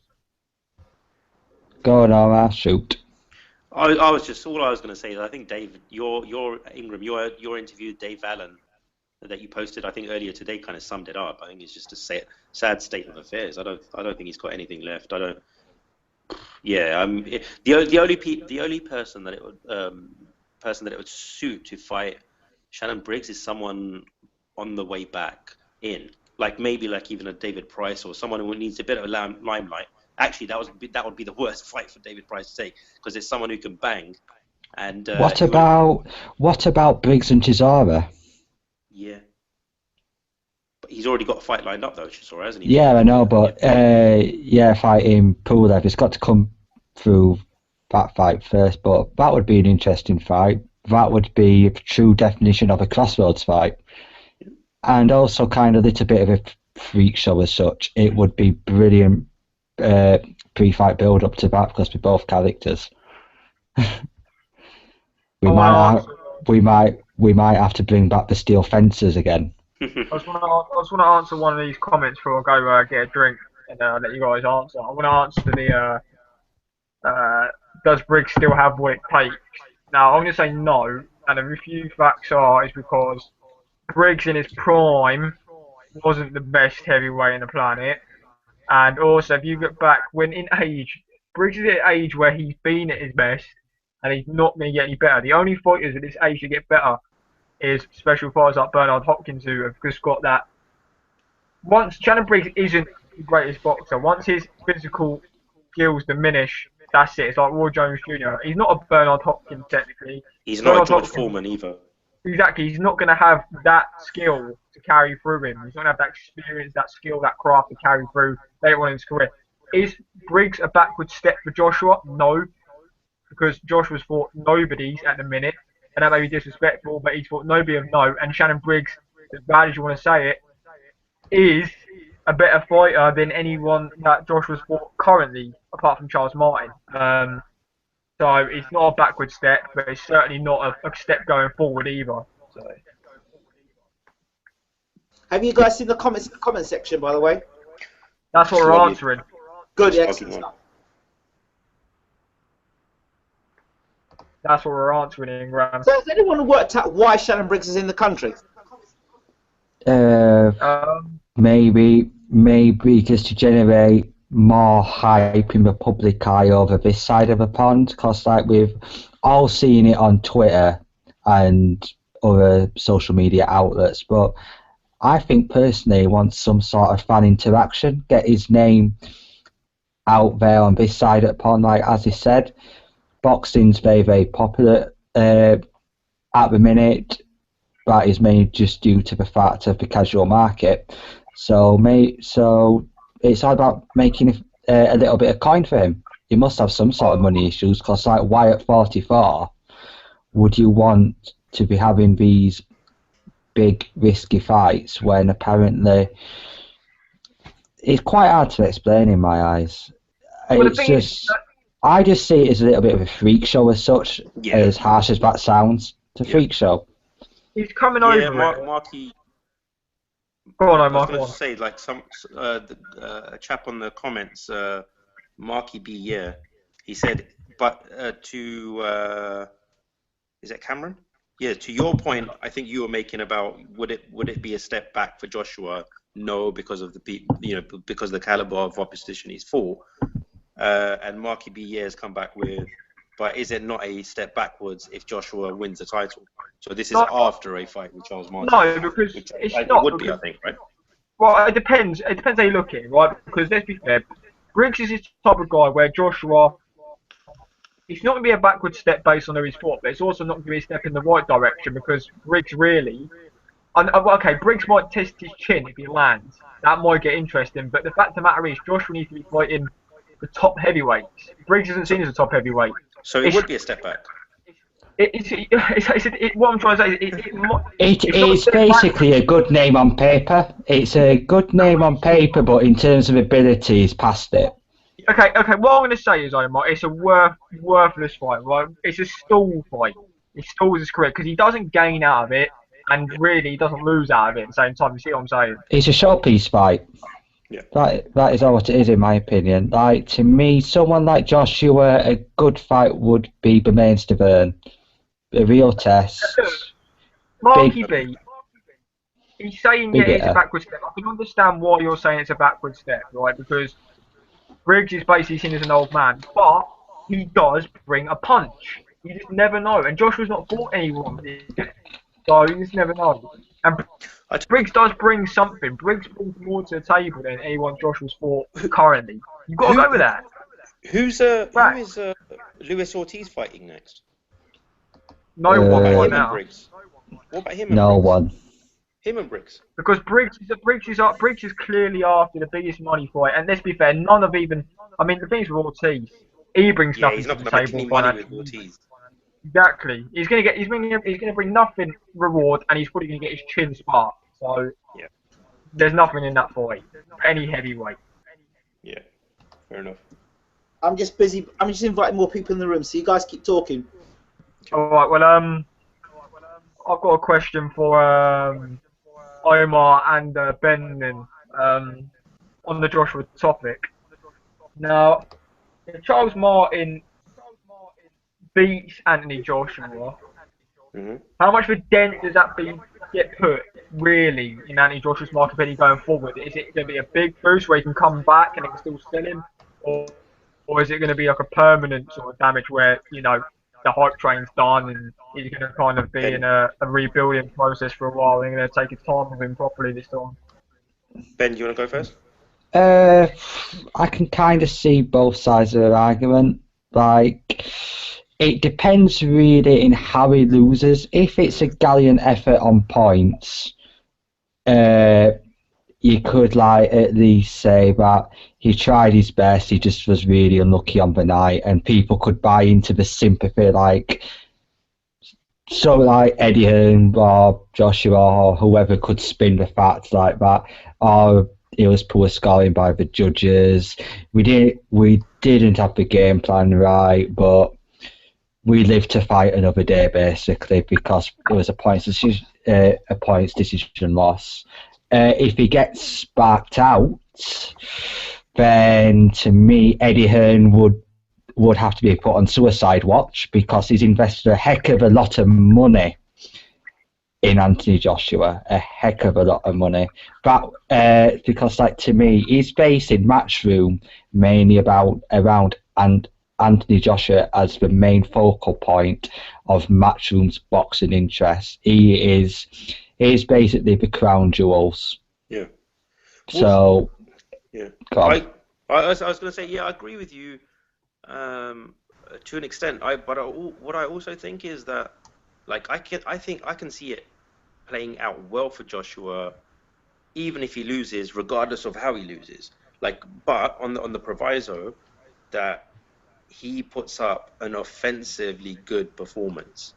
I can see similarities with maybe the likes of an Amir Khan, where he's lost fights, but going out on his shield, and that. But also when he's on the offense, he looks great. There's certain things Khan does, which is bam, bam, bam, bam. There's 3, 4, 5 shots thrown really quickly. But on the flip side, if Joshua could do something where offensively he's looked really great, but then he's got chinned, people would still pay to watch him fight, and then it would be an added appeal because it wouldn't be just a one-sided. He's great offensively. It's the same thing as Amir Khan. He's great offensively, but there's that vulnerability of if he gets chinned, he's getting knocked out. So someone's getting knocked out. That's a very good point, but I've never actually thought about it like that. Yeah, I could see that. It would, as you said, it would make his fights in the future kind of a must view because, as you said, someone's getting knocked out. Yeah, and Eddie Hearn's laughing to the bank every single time because everything's pay-per-view then. Well, it's pay-per-view anyway, right? But there's a couple of comments. When you were saying about Luis Ortiz, there's Ben Lowe on here who said Ortiz is potentially due to fight Ustinov in the WBA tournament. I have seen that though, but what is actually going off with that fight, with this tournament? Because apart from the Shagayev and Brown fight, no other fights have been negotiated as such and agreed. There's no set timetable. To me, you've got to fight such and such a fighter on this date and stuff. It's all very.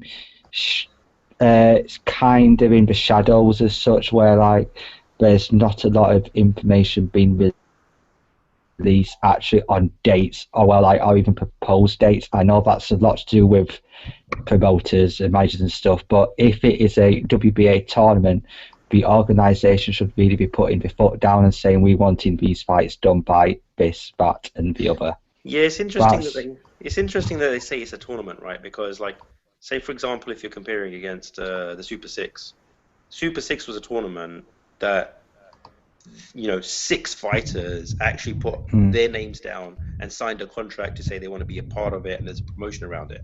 The WBA one is you guys are in our rankings, and we're going to put you against each other, whether you like it or not. Which I think it's a more of a marketing ploy than an actual tournament.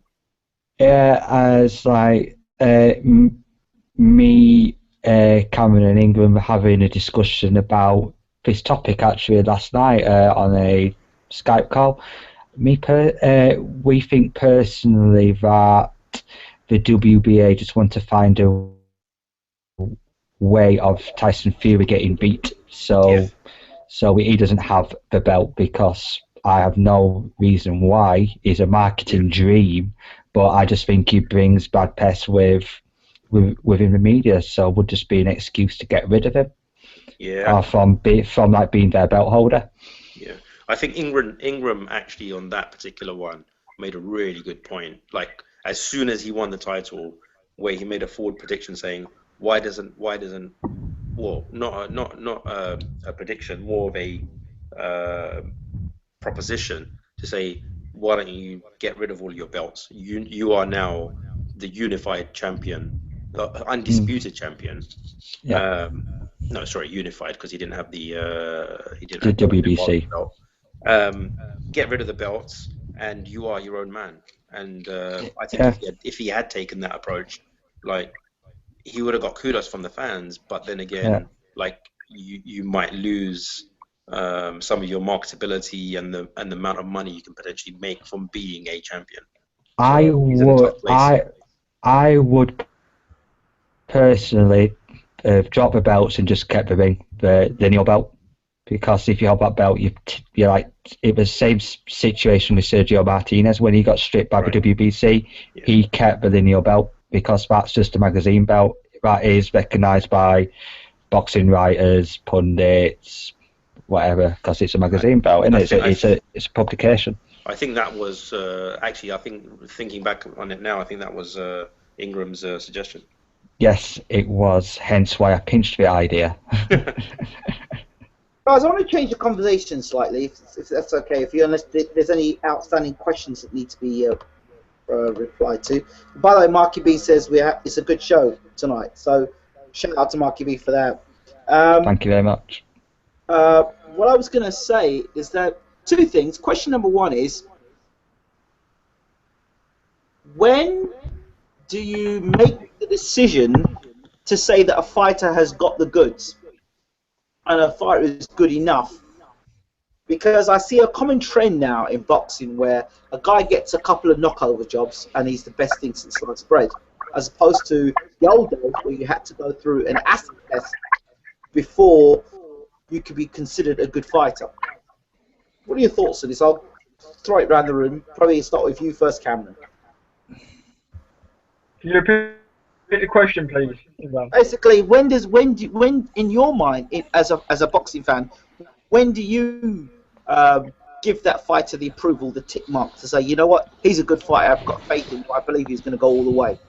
I think it depends on the fighter, but really, obviously, me being the type of fan, all 4 of us here in the chat are probably the same sort of fan. We're hardcore fans. I think, say for example, if Joshua, I wouldn't class Joshua as being a good fighter by beating Charles Martin. I would have to see him beat, for example, someone in the top 10, maybe like whether it's Povetkin, whether it's Stavern or any of these guys. Or, you know what I'm saying? Or, for example, like, I'm trying to think of another good example. Say, for example, if Golovkin beats, I want to say Canelo. You know what I'm saying? Like, when they beat a guy that's established, whether it's established a contender or a champion, that's when I turn around and say this guy's legit once they're proven against proper fighters. Okay. That's when I start. That's how I see it. But to be fair, though, you could say Kell Brook has got a established name on his record, but who has he fought since? I would say personally, you would need, I would say, around 3 or 4 established names at world level to consider yourself to have the goods. But Kell Brook, let's be fair. Sean Porter he was in the Mayweather sweepstakes. He was blowing Yeah, it Malignaggi away. was, And but Kell it's Brook, just one. it's only one win, but you could say that about Fury beating Vlad, then, couldn't you? Really? Yeah, good point. I want to qualify your question, Ingram. You said like, when do you feel a fighter's ready? Ready for what? Ready to be considered, like, what I'm saying is a common trend today where guys are just saying, a guy knocks a couple of guys out we've never heard of before, and he's suddenly the best thing since sliced bread, he's world class, he's this and that. When do you say, you know what, this guy is good enough, this guy I'm going to back, this guy I'm going to support, he's passed the acid test? Oh, when like from a fan perspective, when do you give a fighter credit? Well, yeah, well, not credit, recognition for being a decent recognition. fighter. When do you accept a fighter to be your own? You say, you know what, I like that guy, I'll take him on. When does he join your stable of approval? Wolf? It's an anti. Personally, I would say. I would say if he shows some ability, like it could be against a journeyman, it could be, but if he's showing me some sort of skills or something extraordinary, already I'd be interested in kind of following that guy. Like, I don't know. Point. Let's think of an example where Lomachenko. Yeah, Lomachenko, but he's come with so much amateur pedigree and he's achieved so much. I'm thinking someone like a bit more obscure who's not really had. Usyk, the cruiserweight. Who? Yeah, he's fairly similar. I don't know. Maybe like if you think about who's the guy Adam Booth's training at the moment. Ryan Burnett. So like everyone's hyping him up to say he's like great. I watched him in the televised fight. Like he was doing some good things. I just nothing really caught my. I've watched him twice, and he's put me to sleep twice. Sorry. Yeah, this is my point. Nothing really caught my attention to say, wow, this guy's going to be special. And it doesn't have to be someone. The Scottish guy before that was very good though. Sorry. The Scottish guy that fought. Josh Taylor. Can I follow up on one of Omar's points? Go ahead. Omar, I think he brought up a good point actually, because realistically, when we're talking about this subject, it's very anticlimactic in terms of like talking about this, because it depends on the fighter as well. Like, say for example, Lomachenko is my favourite fighter in boxing right now. He come into the professional ranks, we knew what he could do. We knew he was a world-class fighter before he even turned professional. That's why he was rushed into the world title contention. That's why he fought Salido, that's why he fought Russell. It depends on how good the fighter is, really, on how we debate about this conversation. I think it's kind of difficult if you're talking about that whole. Okay. Well, let me throw this into the mix. Like I go back to the David Price thing. David Price was being rated as the next best thing since sliced bread. He hadn't fought anybody, and he'd blown over. He knocked over. What did he knock over? Audley Harrison. He knocked over quite a few other guys that we've never heard of. And he was the here to throw into the Klitschko's, and everyone's buying that up and slapping that up. And Price had never taken a punch back in anger. Price hadn't been dropped. Price hadn't been in any sort of a rough fight or anything. And then the first rough fight is in. It gets knocked out. So I mean, this same thing is happening now with Anthony Joshua. We don't seem to. I agree. And with the Price thing, I mean, so like his power was great. I didn't see much else other than that. Like I picked up on the same thing as you. As soon as Matt Skelton got on his chest, I was thinking, hang on a second, he's just squared up and he's back on the ropes. Like, what's going on here? Like, where's the boxing ability in that? Mm-hmm. See, for me, people are quite critical of me, but would say my test of a boxer's skills is when he's got somebody who's giving him a stiff examination of his skills. Like, people talk about Gennady Golovkin. Here's a good example, and I get shut down for this. People say, oh, Gennady Golovkin's great. He knows how to cut off the corners. He knows how to close the range down on fighters. That's good. But can you do it against a guy who hits equally as hard as you? Can you do it against a guy that moves better than you? Can you do it against a guy who's got a better jab than you? Can you do it against a guy who's got, you know, better movement than you? Can you do it against a guy who knows how to move himself from one way of the ring to the other side of the ring? All of those things are valid questions, but that shouldn't take away from him doing good things. Like, it's like saying, I don't know, who's playing really well this season. It's like saying Leicester in the Premier League, right? If they were up against, I don't know, in the FA Cup, some lower division team, and they were playing well against, and Jamie Vardy scored a hat trick, you wouldn't say, oh yeah, well, can you do that against, you know, if it was at the beginning of the season? Yeah, but you would still appreciate the skills on show, right? You do, or sorry, I do appreciate the skills, but I say, well, I'm probably looking from a coach's perspective. I say, okay, I've seen your skill set work at this level, but this is not the level we're going to end at.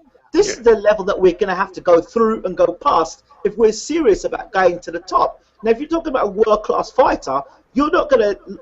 Well, I'm not going to look at a guy who I deem as world-class. He's knocking out German or knocking out fringe world-class fighters. I'm saying that's the sort of thing you should be doing. Now, at world-class level now, I'm saying, right, now you're in with a world-class guy. Can you still cut off the ring that same way? Can you still use that jab the same way? Can you still move the way you do? Does your punch still, you know, can you still land those same good shots that you landed at lower opposition against the best? Does your chin hold up against a good punch? You know, it's okay. Like, this is the problem with, like, where we're so quick in the UK to call somebody world class, whether it be the English football team, the English cricket team, the English rugby team. We're quick to call people world class, but it's not world class. It's UK class. And then when they really do meet the world, there's a shock. If you're talking about kind of hype stuff, it's really like what wound me up massively was when people on my Facebook feeds or like mates and that started sharing Joshua's highlight reel of when he fought when he knocked out Kevin Johnson. And I was thinking, look, you put anyone in front of a punch bag who's not throwing any shot back, you're going to look fantastic. We've got some people looking. Hold on, I've got some seconds. Got some guys in the room, and they say. Quick comment. Oh, do you say something, Cameron? I was going to follow up on your comment about Golovkin because I do agree with what you were saying. And also, this is why I felt like Golovkin should have fought Lara. I mean, right now, Golovkin, and that's not me. Before people say, because I hear people saying, oh, the only people who want to see Golovkin face Lara, GGG haters. I'm a Golovkin fan. The fact of the matter is, Golovkin at middleweight. He's in a small pond. There's not many guys out there for him to face. He's eliminated most of the contenders already. The only guys out there for him to fight now is Canelo. Jacobs is there. You know, Saunders. That's it. I mean, Lara's just moved up. Why not fight Lara? You know, there's some questions there that people want to know about Golovkin. Lara can, you know, you can put them to the test, and Golovkin can answer them. But really, this is where Golovkin has to move up to 168. In my opinion, a mover's not going to beat Golovkin because he loves a mover. It's going to be someone like Andre Ward that's going to bring it to him and is going to be able to be the stronger fighter in there. That's it. And I thought Andre Ward. But is it Golovkin's fault that he's in a weak division? No. Okay. Here's two examples here. Now, we just talked about skill sets. I'm going to go back to skill set. I think again. We don't know what Golovkin can do on the back foot. We don't know how Golovkin fights when somebody's on his chest. Same with Kovalev. These guys are very good when they've got the distance and they're able to throw their punches where they want to throw their punches. But what happens when you crowd them, when you don't give them space, you're right on their chest and you're a good inside fighter? How do they fight them? But I mean, like, but that's the same thing as saying, like, if Floyd was up against, like, Floyd's great when people are putting the pressure on him. How is he going to be with someone who's got speed, like, I don't want to keep giving examples of but someone who's got really good hand speed, can come in and out. Hold on, Zab Judah. Yeah, and he done He well fought, against him. He fought Zabjuda when I would say Zabjuda was pretty good. Yeah, Yeah. yeah. But someone who was like Zabjuda but had the power of, say, a Shane Mosley, like when Shane Mosley caught him, right? This is the thing, right? People start saying let's see better. What type of fighter out there? I mean, then you can kind of come back and say Pacquiao, then, couldn't you, with that? Yeah, But then you're talking Pacquiao 3 years, 4 years before that when they. See, but then you're talking about guys are elite level. That conversation doesn't happen because they're elite level fighters. There's no further up you go. You're elite. That's it. That's where it ends. Because as a yeah, but like so like just going back on the Golovkin piece, right? Yeah. So Golovkin, I think Ben had to leave. So Golovkin fighting whoever's put in front of him now, right? And whoever's willing to step in the ring with him, and he's beating them all up, and he's looking fantastic. And the questions that you raise aren't being answered. Like if he was to step up now and go to 168, and then he gets beat by, say, an Andre Ward, all of a sudden is Golovkin shit? Are his skills crap? You know, are we saying all those suspicions I had about him were right? No, well, actually, it might be because of the weight, right? He's fighting above his natural kind of weight class, not natural weight class. But his team say he can move up to 168. I mean, if the weight was going to be okay for him to fight Carl Froch, why can't the weight be good enough for him to fight Andre Ward at 168? Well, okay, but then again, why don't you put the same argument to other world champions? Like you say, when are you ready? So, like, give you an example, Billy Joe Saunders. Oh, you're ready to fight for a world title, great, but you're not ready to fight the best person in that, the best fighter in that division. But okay, then there's a different conversation. I'm now talking about building a champion. Are we going to no? You're talking about building a legacy, but that's from a business standpoint. But if you're talking about, well, But then why are you giving Billy Joe Saunders leeway on that side, but not giving? I'm not giving him leeway, but it depends what you want. Do you want to build a legacy, or do you just want to see a guy just fight? No, but then that's changing the goalposts. Look at Lemieux, for example. Lemieux had the title. Yeah. He made his first defense against Gennady Golovkin. Well, how much credit has he got for that? And where's that credit got him now? Nobody gives a damn about Lemieux now. The thing is, right, from us, in our perspective, we shouldn't give a shit. We shouldn't give a shit about building legacies. We should want to see the best fights every time they're available. We want to see. We should go to Saunders, GGG now. And the thing is with Saunders, he was saying, "Listen, I'll fight Golovkin," and then when the offer was there, he didn't take it. And then 20 minutes after the fight with Golovkin, Way got announced, he's like, "I'm ready for GGG." Well, why didn't you take the fucking fight? And now people are on about saying, and this really annoys me, right? When I'm on social media and people say, "Listen, I understand why he hasn't taken that fight," you shouldn't give a shit. You should want to see it. So you're satisfied to sit here and like, you know what? I'm going to pay money to see this fight because Saunders is doing a good business move here. So you do that down like absolute fucking idiots. You should want to see the best fights every time. We pay money. We invest our time into boxing. If you want to see the best fights all the time. If you're satisfied with seeing mismatch after mismatch after mismatch. Well, I don't want to see I certainly don't want to be seeing mismatch after mismatch, and I do not. What's the word? I do not endorse his first defense. That's a shocker. Oh, it's absolutely tragic. It might be a shocker, but if Billy Joe Saunders took the same approach, right now we could say, you know what, Golovkin's actually cleaned out the division. We can't say that because there's those question marks. Oh, maybe if Billy Joe Saunders, progresses over the next year, maybe we'll have a better chance. Maybe this, maybe that. The guys are there now, fight each other. The damn fight was a good fight for Billy Joe Saunders. I thought that would have been an interesting fight. It'd been a good fight. Yeah, for Billy Joe Saunders, but for the overall division, if you look at it from a macro level, like across the whole division, and you want to get the best fighting the best, how can Golovkin get credit if you've got people in the division that can have the ability, right, to go down this career path where they're going to build their career over time? Well, if you want to do that, great, do that, but do that in the shadows. Don't get to world level and then decide to do that. I've got a point actually. Guys, I've got a couple of seconds because I've got loads of guys in the room talking here. Ingram, I've got something to say about your point, quick, about Lemieux. Now, the thing is with Lemieux, David the Moo, right? He got offered the Golovkin fight in his first defence. Well, you got $2 million he got for that fight. Yeah, It was yeah. reported.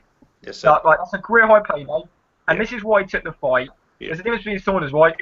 David Lemieux, can you see David Lemieux holding that belt for defence after defence? No, they knew that. They got offered a big money fight. They took the big money fight. And let's be fair, if Lemieux loses to Golovkin, no one's going to really care because they expect it. He can come back. Yeah. Now, Saunders is a different situation because you can see Saunders holding that belt for a while, unlike Lemieux. So you can understand why they're a bit more hesitant of taking a Golovkin fight than David Lemieux, if you see what I'm saying. Well, both, right? I mean, if he could go on fighting bums like Kell Brook's doing. What is he on? He's like fourth defence. Kell Brook, if he carries on doing what he's doing, he's going to get up to Mayweather's record in no time. Well, to touch up on that, right? I read this on social media the other day. So Kell Brook beat Sean Porter in August 2014. Yeah. The way that Kell Brook, he's the champion, he won the fight. The way that Kell Brook's been fighting, you'd be to think he's the one that's rebuilding, and you think Porter's the champion building up. That's how poorly Kell Brook's run is. Exactly. And this is my point. Don't win a world championship or fight for a world championship and then decide, you know what, I'm going to build my career slowly. You're just doing the fans out of, a disservice. And like, the worst thing would be if Anthony Joshua does the same thing. If he wins against Charles Martin and then goes on this tour of fighting absolute bums on paper. Rematches Matt Skelton and stuff like that. Yeah. Rematches Matt Leg at Wembley. Rematches Matt Skelton. Guys, let me quickly get, because I've been saying I'm going to let these people in the room talk, because there's just a whole load of people talking in the room here. Right, I'm going to go back to... Fee Khabib says the narrative is written by the promoters and TV companies. 90% of fans follow that. Mikey B says, yeah, mostly overhyped. Fans buy into the hype until a fighter loses, like Price. Miguel S.A. says, Iman is my favorite fighter, top class. Miguel continues, says, and he lost. Mikey B says, nobody knows until they step up and fight. The best fact. Cameron says, I agree. Mikey B says, celebrity fans also do it. Miguel. Ingram, what do you think of Verinder Singh? To be honest, I haven't watched him. I haven't seen him fight a fight yet, which is sad. I haven't. Flanagan is not world level for me, says Miguel. Marky B says, I agree. And Miguel goes with Charles Martin against Joshua. Oh, here we go now. Nice. And now we're talking about Marky B says, well, I'm no Joshua hype trained fan either. Joshua fought nobody. Miguel says, I agree. Miguel says he looks like a bodybuilder. Marky B says Garcia got lucky with a left hook and then finished Khan. Good shot, but who's he knocked out since? I've got to say that he didn't get lucky. That left hook was a long time coming. He knocked out Morales with that left hook. I said if he knocked out Morales with that shot, if he catches Khan, he'll knock Khan out as well. So I put money on that left hook catching Khan, and as Khan was exchanging, and he did. You can go back and watch my prediction for that.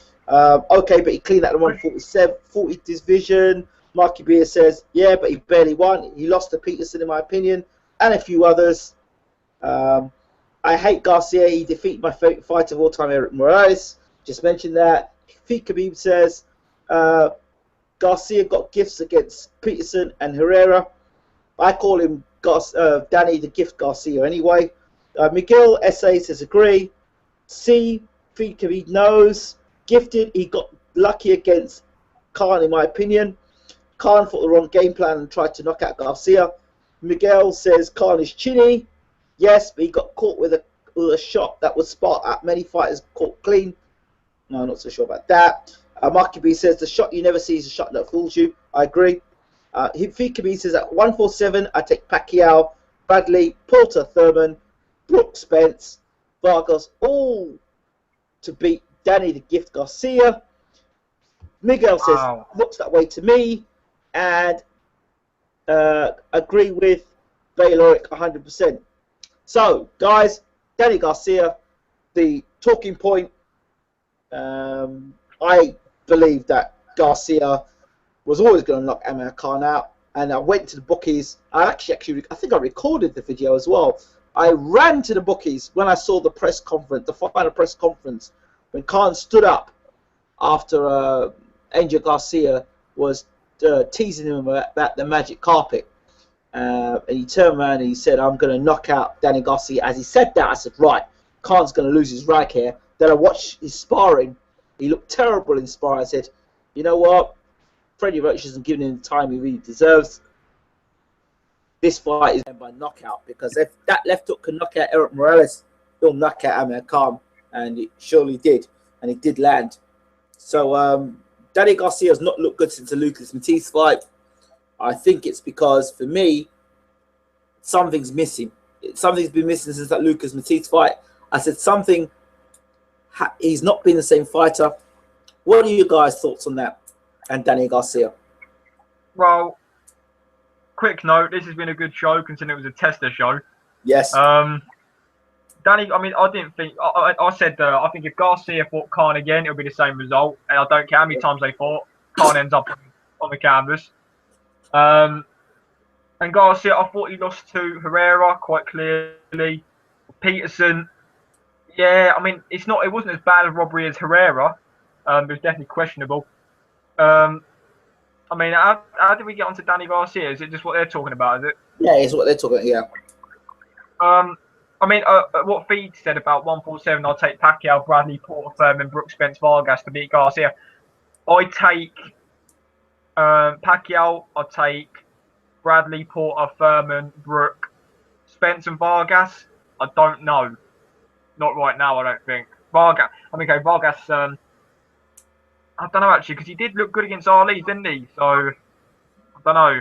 But Spence, too early to say. Let's see how he does against Algieri, because I think Algieri can win that fight. Miguel says, when I saw Morales going down, I knew Khan was done. Yeah, exactly. Anybody else want to talk about Danny Garcia for a moment? I think Omar's just dropped off. I think he lost connection. What about Ben? He lost connection, I think. Don't know what's happened here. They just dropped off at the same time. Okay, maybe they're not like Danny Garcia. No, but I mean, this Danny Garcia. I mean, how many fighters do you see him beating a 147 in ground? In terms of, you're talking about the top 10 fighters. Good question. I mean, who's he beat at 147? He's beat Guerrero, Malignaggi, and Stolker, right? Yeah. Right, yeah, exactly. I don't know where Danny Garcia does. He's WBC champion now, isn't he? He is.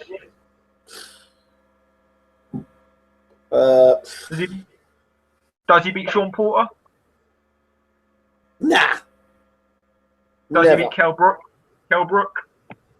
That's a fight I'd like to see. Now, I think one fighter he could be is Keith Thurman. Yeah, Thurman's very suspect at the moment. Yeah, Mark Miguel SA says Garcia's left hook commands respect. Yeah, it commands respect at light welterweight, not a welterweight. Malignaggi, how many rounds did Malignaggi go with Garcia's left hook? 9. What did Porter do with Malignaggi? Oh, him over a few rounds.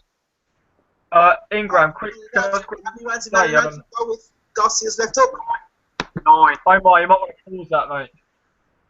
Done, mate. Done. I just want to quickly say, Miguel says, I'm a huge fan of Emil. Sorry. I think Khabib says Garcia has a left hook and he has his dad mouthing off. His two best weapons, can't wait until he gets ironed out.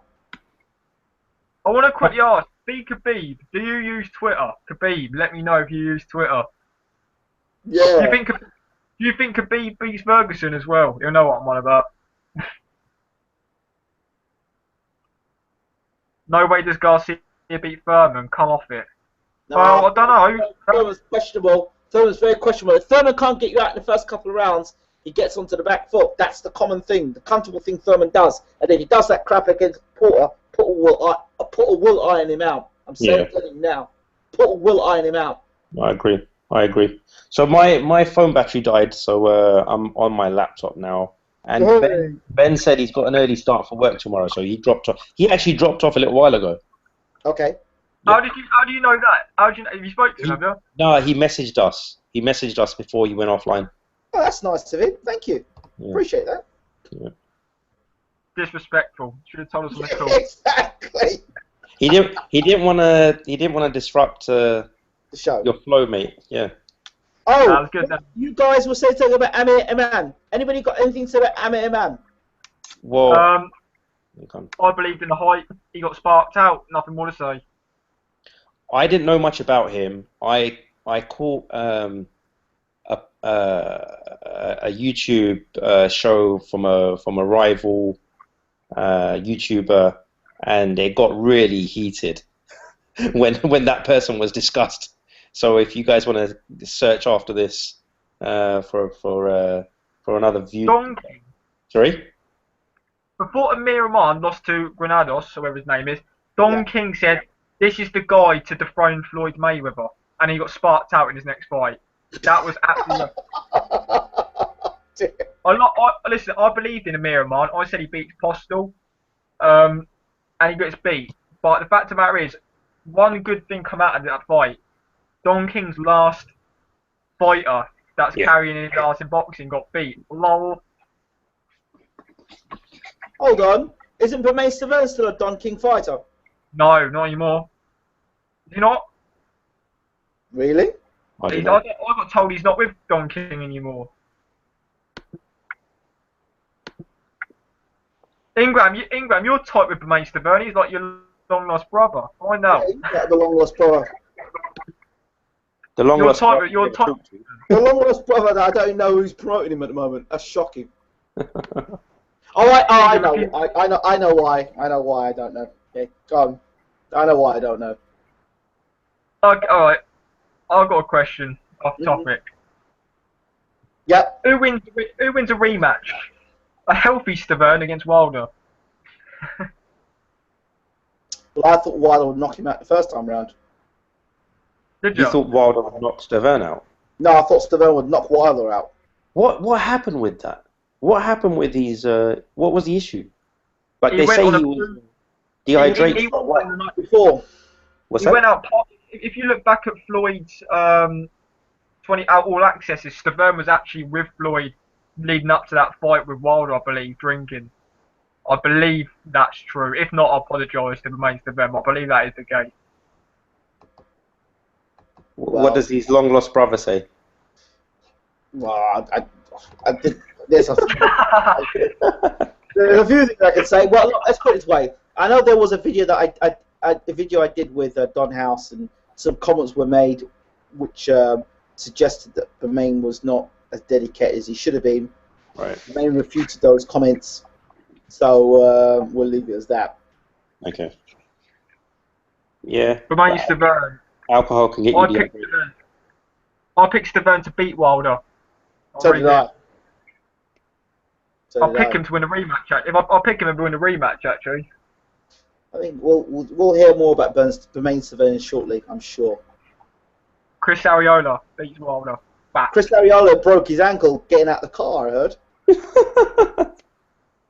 That's what Vlad done in the first fight with Fury. That's what Vlad's canvas would have done, yeah. Vlad stepped off the plane and broke his ankle. Yeah.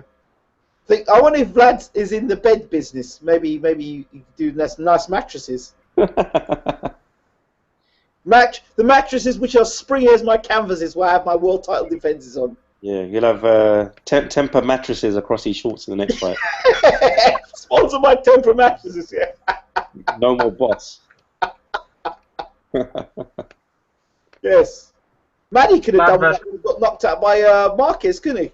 Oh, jeez. You know what? When I was watching that live, I literally thought he had died. Yeah, I thought so too. No, seriously. When I saw his wife, and I looked at him, and he didn't even twitch. I know. Normally, you have a little bit of a movement in the arms or hands or something. Nothing. That was Marquez. I don't know, Marquez. That was the Incredible Hulk version of Marquez. Yeah, that was juiced up Marquez to the eyeballs. Listen, look, that was the same when what was the other fight? That ended the same as when Jones got sparked out by Macanarelli. I thought this ain't good. You know what? I still haven't seen that. I refuse to watch it because I because I thought that was what was going to happen to him. Like McInerney's got serious power, and I refuse to watch it because I really like Roy Jones. That's terrible. When you see it, when your favourite fighters getting smashed like that. Yeah. Somebody Like made a people comment. like Danny That guy was so special. He used to have like college basketball games on the same day as the night of his fight. Like I remember being in the States watching him fight Clinton Woods. Oh, that was a great fight. That was a great entrance as well. Great entrance. That was a good fight. I enjoyed it. Clinton Woods came and gave it a go, but guy's special. And you know what? Clinton Woods is a very good fighter. He just never travels very well. Same as tattoo sense is good. What's that? What was that bullshit tattoo he had on his back that night? Who, Clinton Woods? Yeah. There was a time a lot of boxers were using their backs for advertising. The worst one, Julius Francis, soles of his feet against Tyson. Let's not go there. That was bad. Every time someone says Julius, I always think about that guy, and then he sparked out Lucas Brown not long ago. The one that looked like a pregnant. The one who looked like a pregnant Audley Harrison. That one. Yeah. Harrison pinned him 2 rounds, I think. Embarrassing. Yeah, that's what I'm saying. That guy looked like a pregnant version of Audley Harrison. The weigh-in. Yeah, he was doing great against Lucas Brown as well. Exactly. It's not something to be proud of. Fuck me. But, and also, I hope Lucas Brown gets a big fight, to be fair. I hope he gets that big check. Obviously, he has worked on. He has worked on Lucas Brown. Did you see him when he won the title? He was. Oh, yeah, I watched it live. He was switched on. Like, as soon as he won, he was quiet. Quiet as... No emotion at all, was it? When he held the belt, it looked like he wanted to kill someone, for God's sake. He wants to get out there. His team was celebrating around him. Yeah, all this. He was just like, keep a low profile. He's been a bouncer. He knows. When a situation's about to go off, he's got that bouncer instinct. Yeah. Not exactly the best place to be celebrating your world title win in the other guy's backyard. Yeah, in front of their president. There would have been a few guys in that crowd with shotguns and everything. Yeah. Fail. That's what it is. Absolute fail. Oh, by the way, I'm trying to chase Tim Lane. Fuck's sake. Do you know who Tim Lane is? No. I'm about to let him out of the cage. Yeah, we're going to let you out of the cage. Tim Lane. I'm trying to get an interview with him. Oh my god, you need to do an intro. I'm about to let Ingram out of the cage, and then the pod starts. Oh, fantastic. Okay. Do you know who we're talking about? No. Tim Lane. That's Chris Algieri's former trainer, the one that says when Algieri got dropped, we're going right where we want him. Oh, yes. Ryan Pacquiao, I know it when Pacquiao shattered his chin about 2 seconds after. Yeah. Wait, left. That's almost as good as well. Actually, you know what? That's pretty much the conversation that probably Joe Gallagher was having with. Yeah, you're doing really well. Like it's the equivalent of like Joe Gallagher not finding out from Sky their scorecards. It's like, yes, we've got him right where we want him. Carry on doing nothing. Joe Gallagher's supposed to be scoring a fight.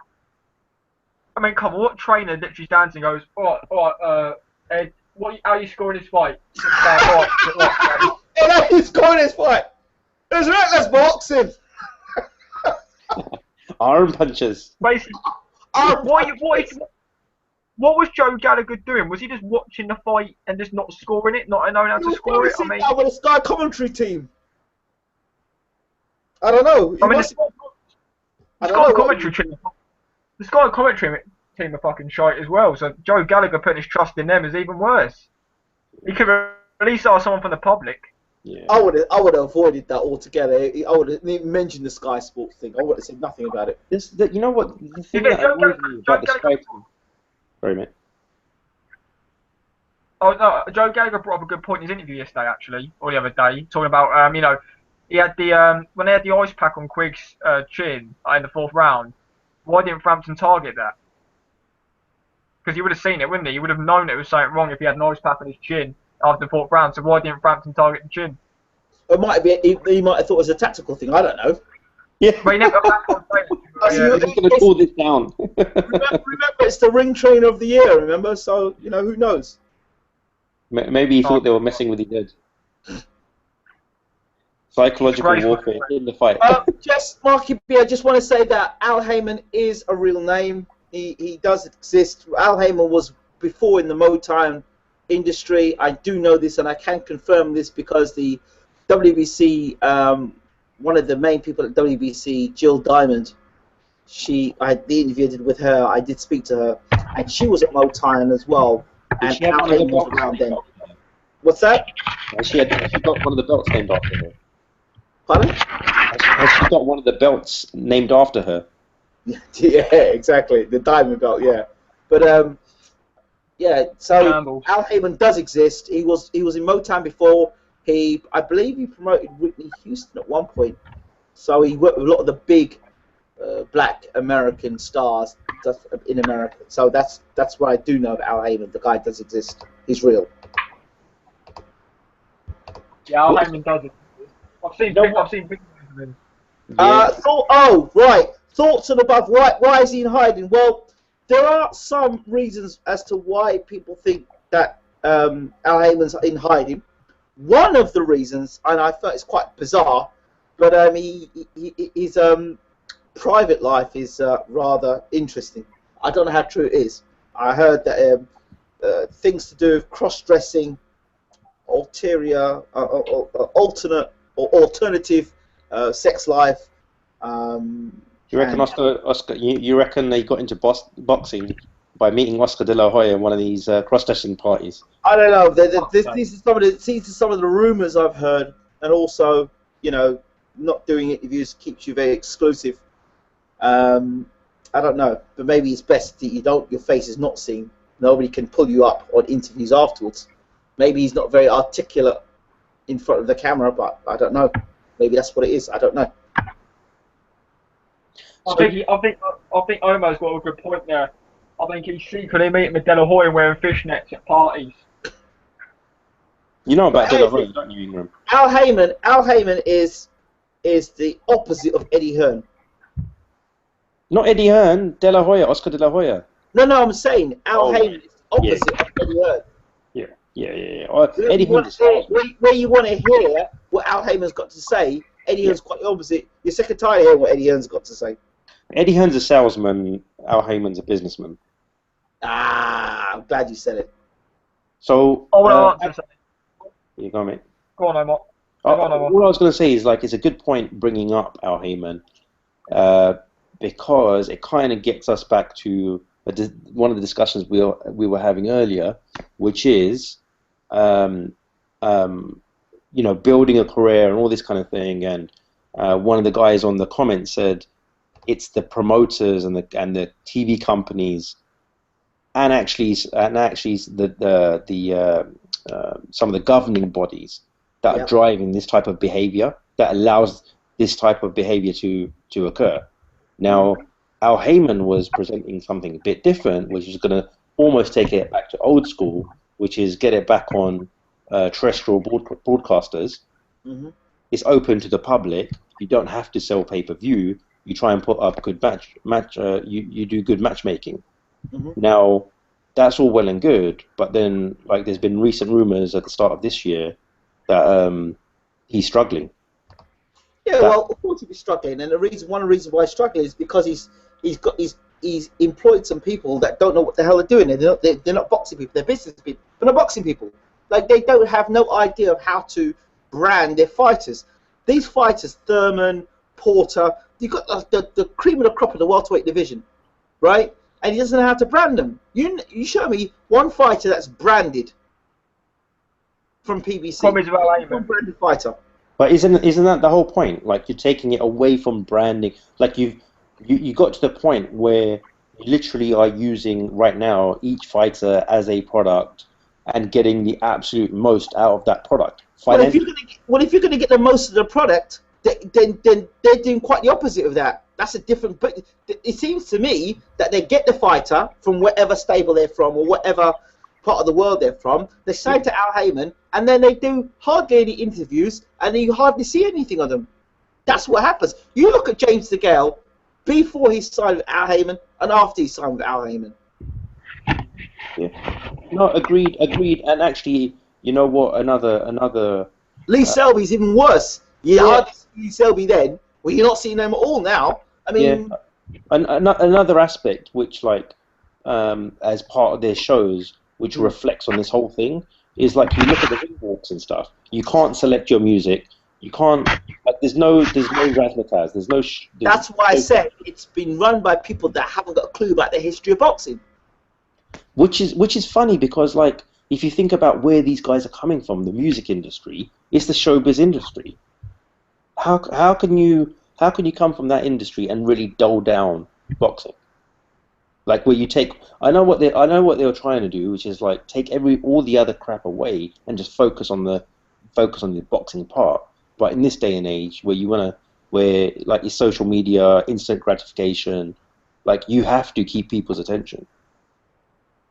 Yeah, but you have to keep people's attention, but you've got to build the characters of the fighters. You've got to build the story of the fighters, and that's what's missing. That's sadly what's missing in boxing. Miguel's made a point saying no card girls. Who said that? Miguel in the comments. No card girls. Oh no, they've got to have card girls. Well, this is the point he's making. Corona girls, not Box Nation girls, or Matchroom girls. Yeah, sorry, Cameron. Corona. No, I want to follow up on what Omar said. He brought up a good point. Proof from boxing that showbiz is actually the way to go is how Eddie Hearn sells his shows. It's exciting. He has the music going. He has artists playing. Like, he had the Storm team for Joshua. All the young fans in his generation loved it. Sells the fights. Helps sells the fights, and the fact that even the champions on PBC don't even get announced. Like when DeGale won his belt, he didn't get announced as the new champion. You know what I'm saying? It's when you win the world title, that's what you want to hear. You didn't go there on PBC. And the product that he's got right now is, and if it continues, PBC won't be around for much longer. But to add on to that, HBO aren't exactly doing the best either right now because Lomachenko, Walters, HBO offered $1 million for the fight. Walters wants $1 million alone, and HBO aren't putting their hand in their pocket as much as they usually would. So signs show to me. There you go. There's three fighters: Lomachenko, Walters, and Rigondeaux. 3 fighters there. How much do you know about those 3 fighters? A lot. Like, you know what? That's a bit of it's going to be biased with us guys answering that because we're all hardcore, right? What would be interesting is if you put that to the general public. I'm not talking about their boxing skills now. I'm not talking about their fighting. Profile. I'm talking about their story. Okay. What is Nicholas Walters' story? Okay. He's the Axeman. He's from Jamaica. Tell me more about him. That's it. So we know he's the Axeman from Jamaica. Started boxing at 11 or something. Story. You just told me where a man lives. He's a boxer. His name's the Axeman. Okay. Why is he called the Axeman? He chopped down trees. What do you know about George Groves? What do I know about George Groves? Guy's he's from Hammersmith. He's a Chelsea supporter. He's married. Is he? He's good friends with Marsh Shinquin. They even sound alike. What can I say about George Groves? He fought Carl Froch at Wembley. He sparred with Michael Kessler. Yeah, but this is all kind of boxing. You're saying outside profile, right? I see the point that you're trying to make. But we don't need to do that with George Groves because he's got a pro. George Groves is what you call a TV fighter. Well known. Yeah. Well, he's well known for what? But he's a TV fighter. Imagine if Rigondeaux, Lomachenko, and Walters had that sort of profile. Yeah. The thing is, though, there's a story there with some of these fighters. For example, Rigo left his country to take up boxing professionally, stuff like that. Stuff like that. There's a story with Rigo, but I can see where you come from with Walters. Like, when someone says his story could be a movie, easily. Rigo's can, 100%. But then you could do that for, the best one for that would be the Cuban Felix Savon. That would be the best one for a film. Because of the fact he never turned professional despite winning 3 Olympic gold medals at heavyweight, you know what I'm saying? Yeah. Who's that heavyweight that went to Dublin, that went to Ireland from Cuba? Mike Perez. Yeah, you could do one about him, and it could be an advert for McDonald's at the same time. But I feel sorry for him because he put that guy in a coma, didn't he? And it absolutely ruined him mentally going forward. And then he made the second worst bad move. He's joining Adam Booth. But Adam Booth Did he join Adam Booth? Yeah, Adam Booth to tell him against Brian Jennings. I don't remember that. Calm down, relax. And now aggressivo. I'm like, what? Is that instructions? He lost. Adam Booth. He lost. Adam Booth lost Perez the fight against Jennings. Adam Booth lost Andy Lee the fight against Billy Joe. Saunders. Easily. Terrible. Yeah. Well, the Lee Saunders one still puzzles me. I mean, why? You know, it was one of those fights where you think, well, at some point Lee's going to try and land that right hand. Never happened. Yeah, Who but wants Billy to know Joe's about boxing skills are Oh, underrated. sorry, that's the hook, wasn't it? Sorry. Who wants to know about Groves? We want to know about Heyman, the guy who achieved success without showing his face. Are we really going to sit here and have an hour debate about Al Heyman? Fuck's sake. No, well, if you want to talk about Al Heyman, it will turn into like a business discussion more than a boxing discussion. Provodnikov signed with Showtime. Well, yeah, we knew that.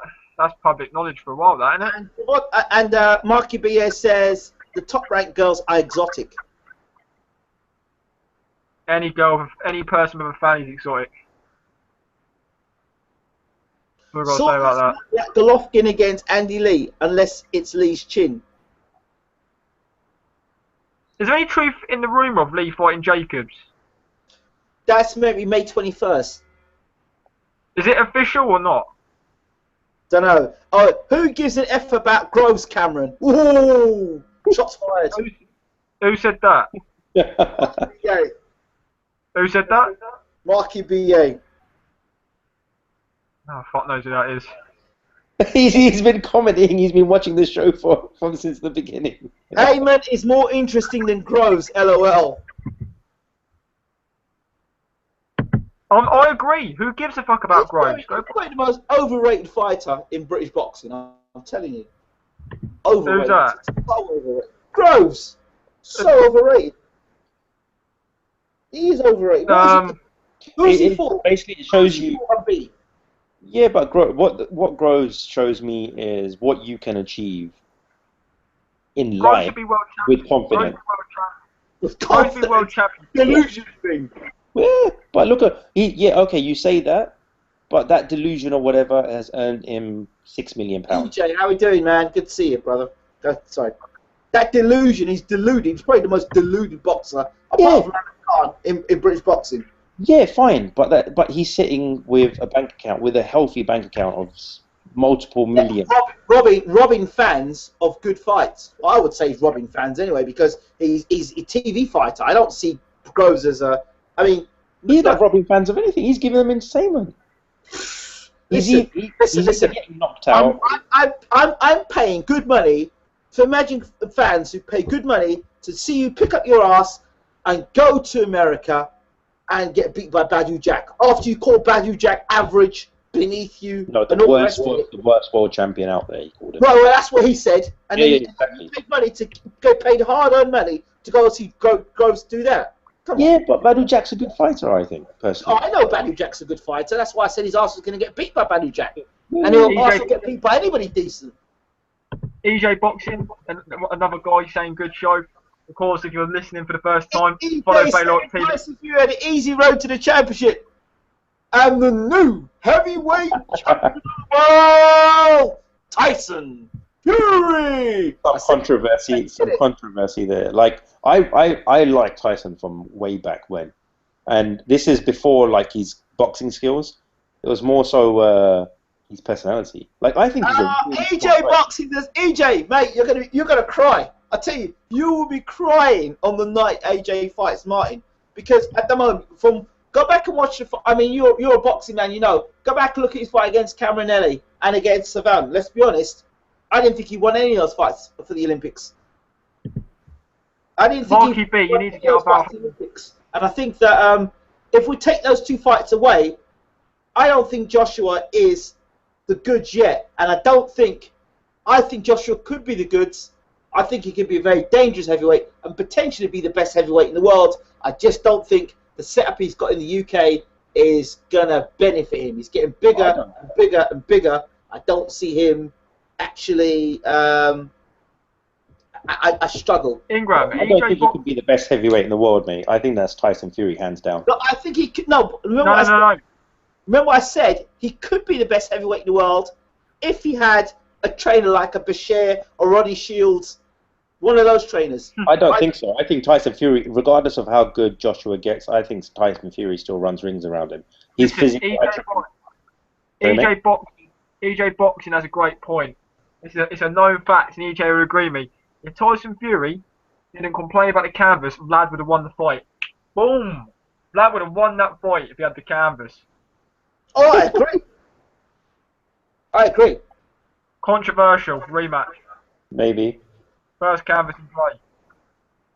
Yeah, so if he had the canvas, if Vladimir Klitschko was still wearing his high heels.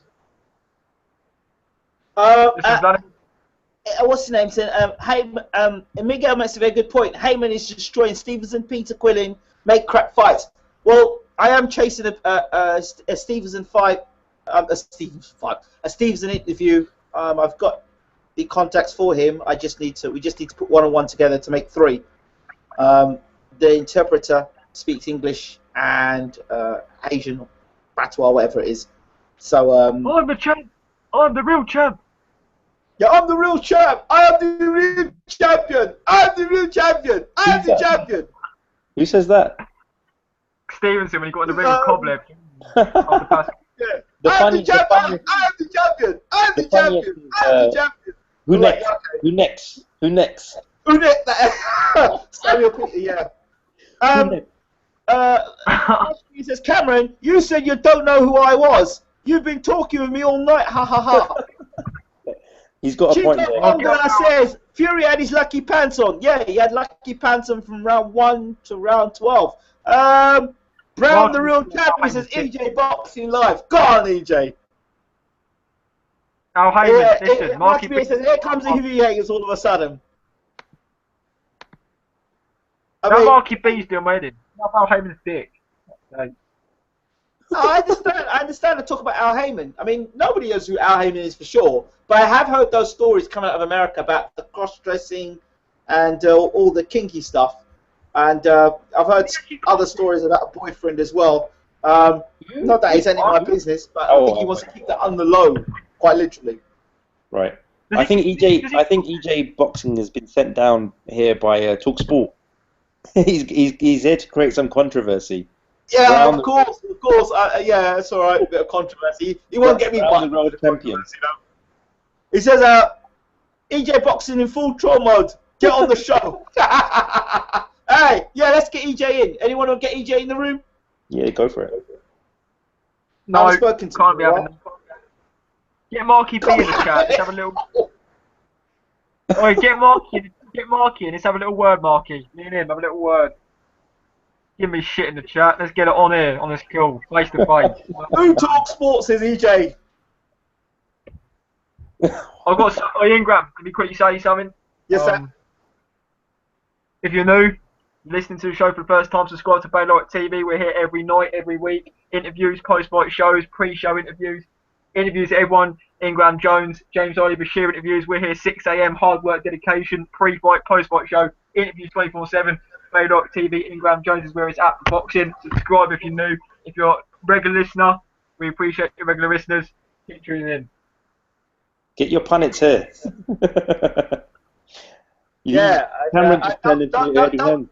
Also, don't forget to watch the shot video as well. The shots videos, yeah, it's cool. Which shots video? Never mind. You didn't get that. No. Oh, nice one, EJ Boxing Live. Oh, EJ, it'd be interesting. It would be interesting because I know you're a big Joshua. You're a big Joshua fan. I know you are a massive Joshua fan. I haven't subscribed to the Joshua thing yet. I tell you a guy who I do like and the way he's actually developing is Dominic Breazeale. I think Dominic Breazeale's looking really good. His fight against Aguilera was good. I know he fought Mansour. Was it Brazil fought Mansour the other night? Or was it him or Gerald Washington?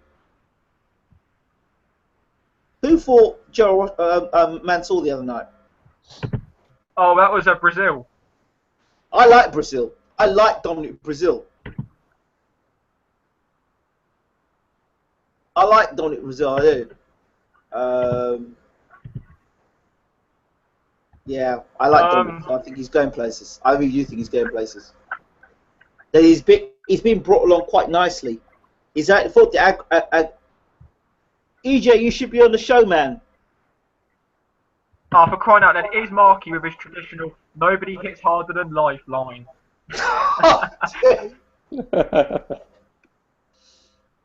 Every show he says that. When I'm in a chat, it always pops up. Yeah, but hold on. I always say good morning, good afternoon, good evening. I mean, I guess that's his trademark. I need to come up with a catchphrase like you, Ingram. The good morning thing. I need to come up with my own. Let's throw this at what determines a good trainer? Jesus Christ. Omar, you can go first. Yeah, Omar, you go first. What makes a good trainer? Someone who's a good people person, understands people, understands what motivates people, and obviously has to be experienced, right? In boxing. Like, do you mean like from a technical perspective, or do you mean? That's your opinion. What makes a good trainer? Sorry. What makes a good trainer overall? Technical expertise. Okay. Knowing to bring in, like, identifying that you don't know everything, so bringing in specialists in different areas, or taking advice from others, being willing to take advice from others, right. Being a good people person, knowing what motivates people. Okay. Yeah, those are the kind of things that stick out for me. Okay, what about you, Cameron? No, I kind of agree with what Omar was saying about, I mean, let's, for example, a good trainer. Since I go with established trainers, I don't go with like potential. So, for example, Shane McGuigan. Do we say he's a good trainer just because he's got? I mean, people say, look, he's a good trainer, he's a good up and coming trainer. What really proves that? David Hayes signed with him, big deal. George Grove signed with him, big deal. For me, a good trainer is someone who's took a fighter from the start and built him into a top fighter. For example, trying to think of one. I mean, Sanchez has been with Golovkin for a majority of his career. Is that fair to say? No, Sanchez. Golovkin came to Sanchez after he came out of the Olympics, I believe. Yeah. So, I mean, Sanchez for me is a world-class trainer. He is. Yeah, so someone like Sanchez for me, I'm not, someone who's established, who's took fighters from the start or took fighters from really, or even if they come back from a loss and he's took them to a new level, someone like that. Well, here's an example for you, mate. Like, so Lennox Lewis, Emmanuel Stewart, didn't train him from the start. Even Vlad and Stewart, Oh, so, yeah, well, yeah, both, yeah, exactly. Yeah, but you see, even the story about Emmanuel Stewart is very much more of a myth, because Emmanuel Stewart had very good trainers around him in his team. He had Bashir, and he had a whole lot of guys that people don't talk about. Well, those people in the background, they were the guys that made Emmanuel Stewart the man that he is. Well, this is the point I was making, mate, which was a good trainer is someone who knows that they don't know everything. Emmanuel Stewart was a smart man. Emmanuel Stewart, you remember when Audley Harrison came out in the Olympics, he wouldn't touch Audley with a barge pole. And do you know why he wouldn't touch Audley with a barge pole? Because if you look at a lot of the guys that Emmanuel Stewart took on, these guys were already proven world champions, and then he took them on afterwards. Like Holyfield was already a world champion. Oscar De La Hoya, already a world champion. There's a lot of those guys that he took on that were already world champions. And then you come in and just tweak this or tweak that. A lot of the but then, like, that's why is that a criticism? Because the thing is, it's not a criticism. I'm just saying that a lot of I'm not knocking Emmanuel Stewart, but I'm saying you look at Emmanuel Stewart. There's a lot of stuff there that people blow him up like, oh, he's like God. He's a good trainer. He's a good trainer. But because when you hear the inside story, and and you hear what other trainers that were around him, that were a part of him, those guys never got the credit. Yeah, which is, look, not getting the credit is like one thing, right? So then you've got like an axe to grind. But the Yeah. thing is, like, No, for me, it's not an axe to grind. I know what you're saying. I get what you're Because he saying. was very smart. Manchester was very smart. Yeah. What he had other guys do a lot of the hard work, and then he'd turn up at the last minute, last week, and then do all the pad work and stuff, look real fancy. So Manny was good, very good. If you talk to people like this, so that's something else. That's like not if you're not around. That's another thing. But the fact is that I would say the fact that he had people around him that were doing a lot of these things makes him an even better trainer, right? Not to the no. If you take it to a certain point where you say like he didn't do anything, then that's just then you're just managing the trainers, right? You're not actually doing anything yourself. But if you're bringing those people around you and they're each contributing, and when it comes to fight night, Manny Stewart is the one who's in the corner giving the advice. Like that's the people skill. That's knowing the technique. That's knowing. I'm not. Don't misread what I'm saying there. Manny Stewart's a great trainer. Don't get me wrong here. But I'm also saying that this is another opportunity for me to reiterate the message that Manny Stewart wasn't alone in that journey. There were other trainers that often get really like forgotten about, and it's always a Manny Stewart. That's all I'm saying. Yeah, same thing. Like look at compare that to football, for example. Look at Alex Ferguson. Like the guy has always had decent team of coaches around him. Like but those guys going off on their own and trying to do it themselves. Yeah, some have succeeded up to a certain point. Have they ever reached the greatness of Alex Ferguson? No. A similar thing to Manny Stewart, I think. He was a great trainer in the sense that he knew he needed to bring other people on board for certain things. But since he's gone, has anyone, stepped up to the plate and reached and had the same amount of success themselves as he did with that team around him?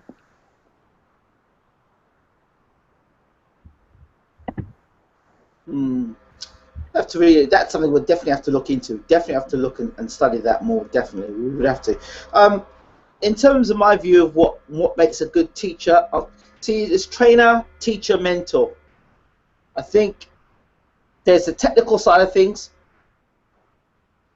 there's the mentoring side of things, and there's the history. I think a trainer who's got an understanding of the history of the sport, he can look back into history and has a good ability to appreciate different styles of fighters and have a good wealth of knowledge about that is important. A mentor, a guy that doesn't just teach you how to throw punches or why you're throwing punches, but a person that's actually going to mentor you and take you on that journey. And I remember my trainer I had in the States, and he was with you morning, noon, and night. It was, and when I came back to the UK, and I had Steve Robinson's trainer, which was Ronnie Rush, who also trained Barry Jones. This guy was with you morning, noon, and night. When you were going to the toilet, he was there, right? When you decided to go for a walk down the road, he was there. He was a pain in the ass. He was always there all the time. A lot of trainers, they'll leave you do the pad work, do the gym work, and thus you just do what you got to do.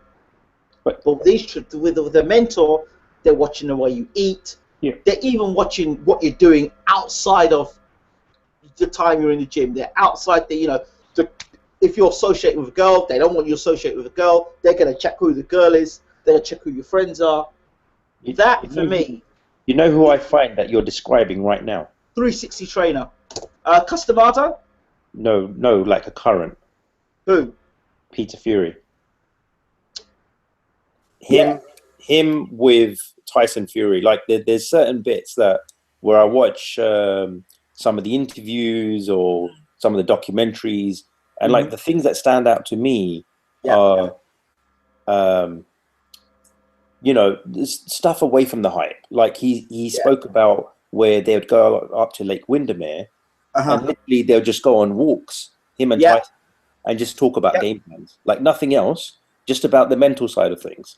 Like that's where you get a well-rounded. It's not just are you physically there, are you there with technique? It's like the mental preparation as well. I remember walking along Fort Lauderdale, and it was in the afternoon, and my trainer said, "I'm going to show you something." And he showed me all the yachts that were there. He showed me like the lifestyle these high-flying Americans were living. He says, if you want this, this, and this, then you have to do this, this, this, and this. And he laid out what was necessary. And so when you're in the gym struggling and going through the pain and you're going through the hard rounds, or it's that extra edge, that little bit more you're pushing all the time. Not because you want to achieve those dreams. Of course you want to achieve those dreams. But when you're in pain, sometimes you think to yourself, I can't be bothered with achieving those dreams, going into too much pain. But it's your trainer that gives you that little extra. He finds that little bit more in you that you could find within yourself. And I think that's a hallmark of any good trainer, to take you from what you know of yourself and to take you out of your comfort zone and make you comfortable when you're meant to be uncomfortable. That's a great trainer.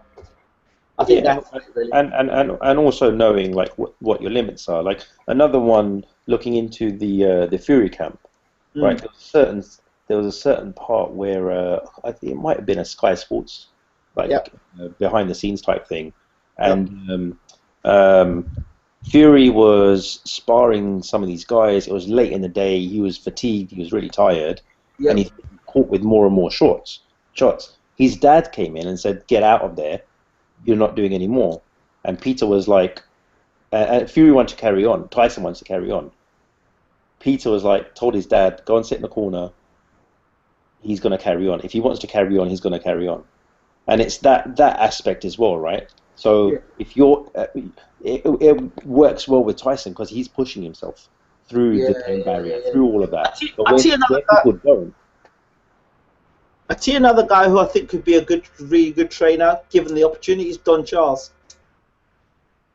I think Derek Chisora is not exactly the best example because Derek Chisora is a law unto his own self, and I know that they won the British, the Commonwealth, and European titles together. Yeah. But Derek.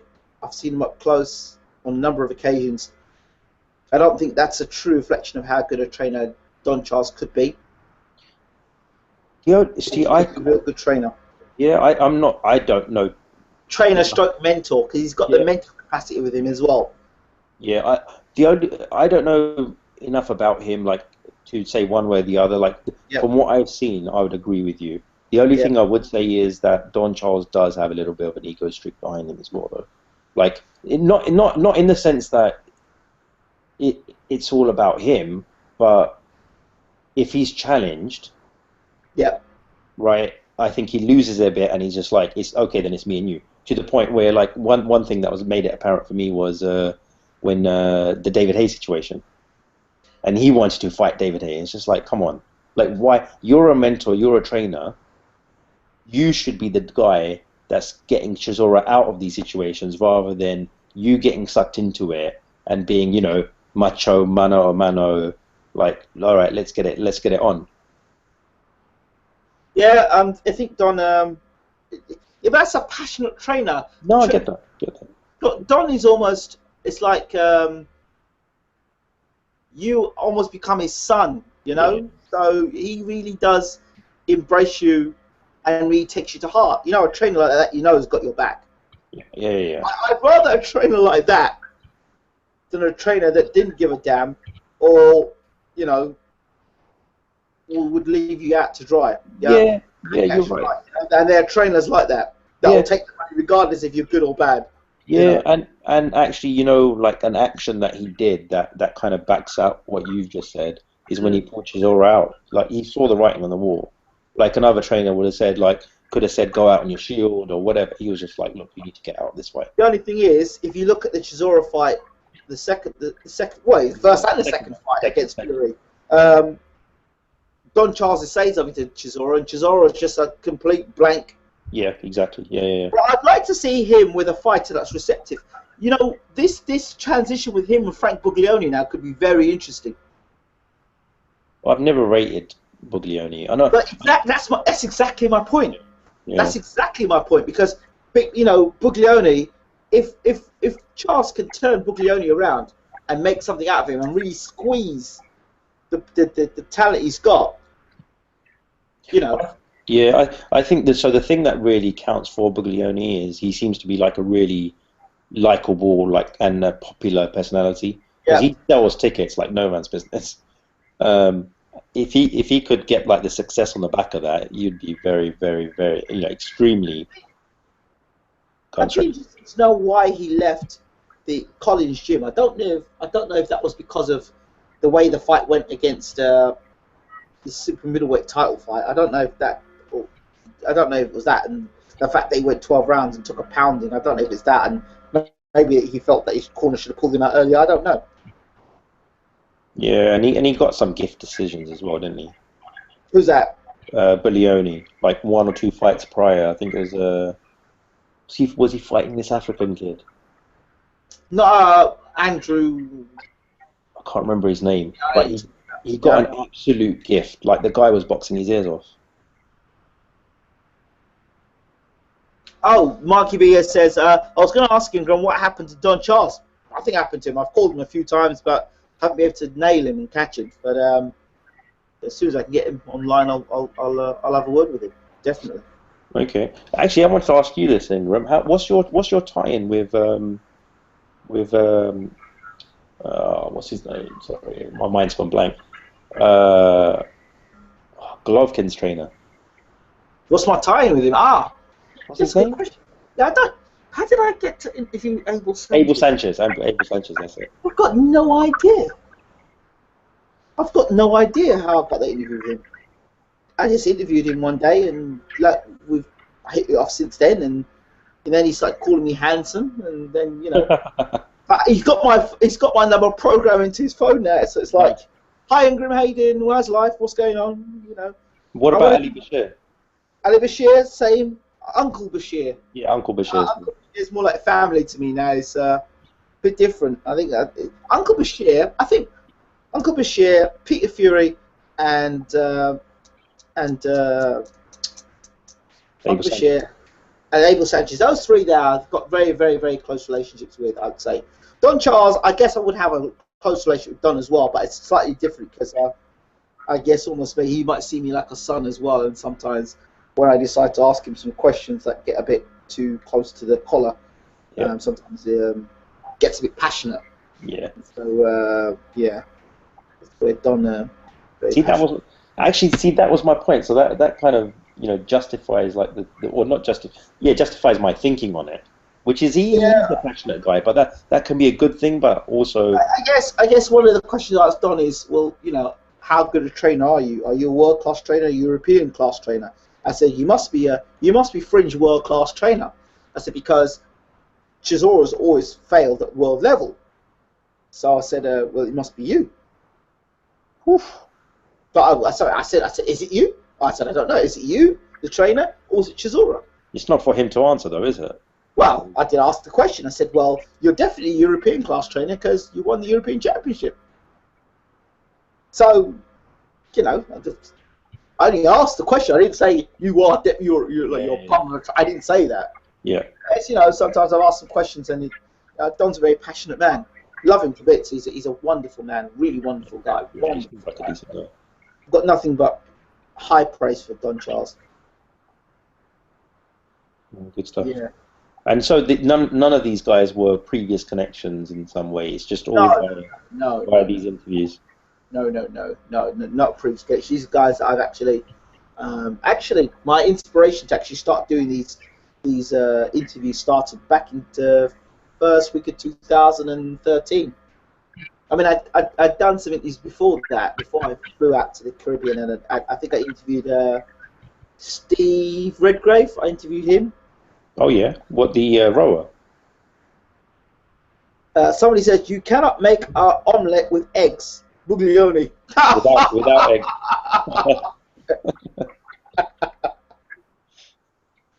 Well, yeah, and I interviewed Steve Redgrave. The rower. And then went to the Caribbean, and then I got an email and some messages from a man by the name of Andre.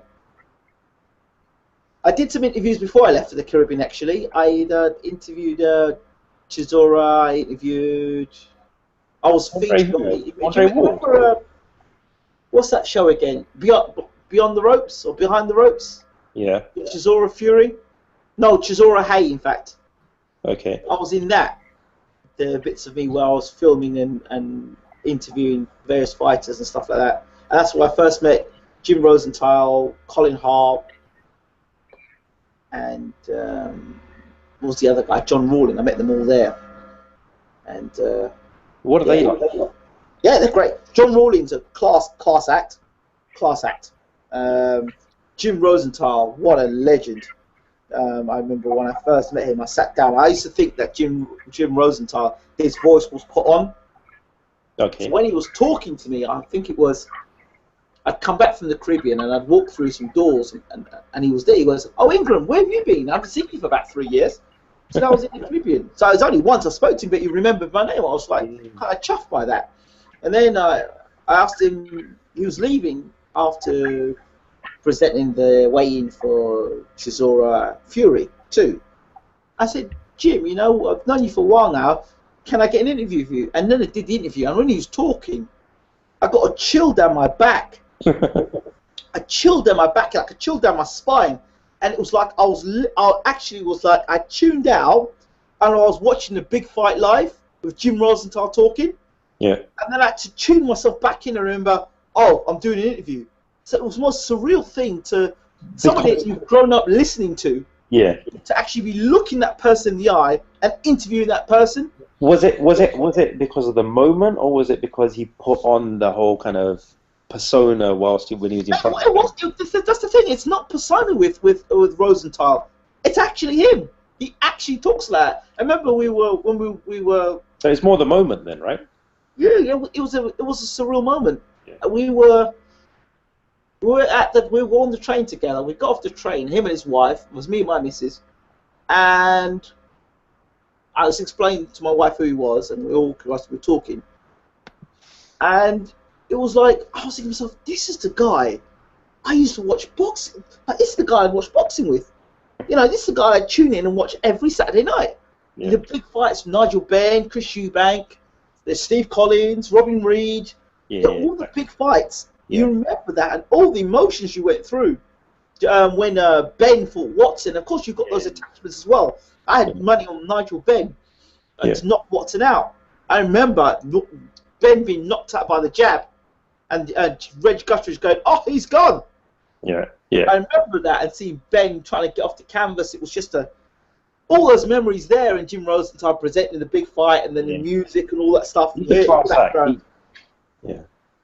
all that, and then you see someone like that. It's just absolutely unreal. It's nothing more to describe it. It's just unreal. He does bring a bit of class to the whole plot. He does bring a lot of class. Of course, I know Steve Bunce as well. I'm not going to go too much into it, but I know Steve Bunce for a long while. I helped him get in a Lang interview. I shared a cab with him. I went for my sins. I went over to Nuremberg to watch Hate Fight. What's his name? Valuev. Great. That masterclass performance we threw 36 punches. So I was staying in the same hotel as Buncey. Oh, great. And we shared a cab to the fight. Great. He's all right. He's good. In that sense, he was all right. He paid for the cab. I have to give him credit. He's a nice enough guy, Buncey. Yeah. Yeah, John Rawlings an absolute legend, and of course I know Barry Jones. Barry is a joker. Been in the gym with him all the time. Yeah. He tried to set me up with a girl that wasn't the greatest looking girl. Funny to. He seems like a really nice character. Yeah, he's a funny guy. Very, very funny guy. I remember him making his comeback against. He's defending. I think it's De Freitas. I said, "Barry, are you sure, mate?" And he said to me, "Yeah, I'm not gonna do any sparring for my comeback fight against De Freitas." I said, "You what?" I said, "De Freitas is like got a record. He had some ridiculous knockout record, like 50 fights and 50 knockouts as an amateur, and like he was 21 fights and 21 knockouts. I said, Barry, you're going to fight this guy, and you've done no sparring for it. And he had that many amateur knockouts where you got headgear on. Yeah, he knocked about 40 or 50 guys out straight. Damn. He was lethal, De Freitas. And I was saying to Barry, you're going to fight this guy's an animal, and you're going to fight him, you're not going to do any sparring. He says, no, I'm just going to do pad work. I remember watching him do the pad work. I was in the gym, and he dropped De Freitas in the first round as well. Whew. Yeah, I remember. Good times. Trainer was not particularly nice. And the time I arrived to the to start training camp with my trainer there, Roddy Rush, him and Steve Robinson were in a big financial dispute, and his wife died the day I arrived. Jesus. So it was just bad timing, really bad. Steve Robinson, the featherweight champion. Yeah. That was my trainer. Yeah. You were training out in Wales. Yeah, my trainer in Wales was Steve Robinson's trainer. Right. Okay. So yeah. What Nassim Hamed did to Steve Robinson on a. Yeah, Robinson didn't want that fight. I believe Robinson came back from holiday early. They forced him to come back from holiday early. You know what was really sad about that was he was such a lovely dude, or came across as one. Yeah. And Hamed just took the piss. Hamed. Oh, I interviewed Hamed again. Yeah? I interviewed Nassim Hamed. That was surreal as well. I don't know. He's carried on that persona, but...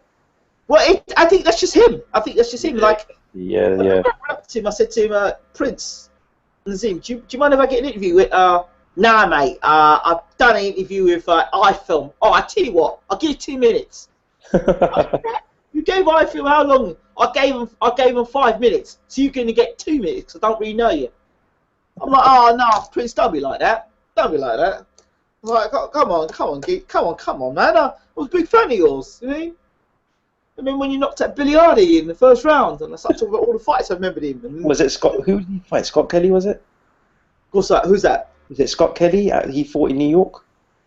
Yeah, Kevin Kelly. I told you about Kevin Kelly. We started talking, and he said, all right. So he started talking. What a fight that was. 10-minute interview with Nassim Hamed. It was like, again, another surreal moment. You're there talking to somebody that you watched box, but somebody you boxed. I mean, he's such a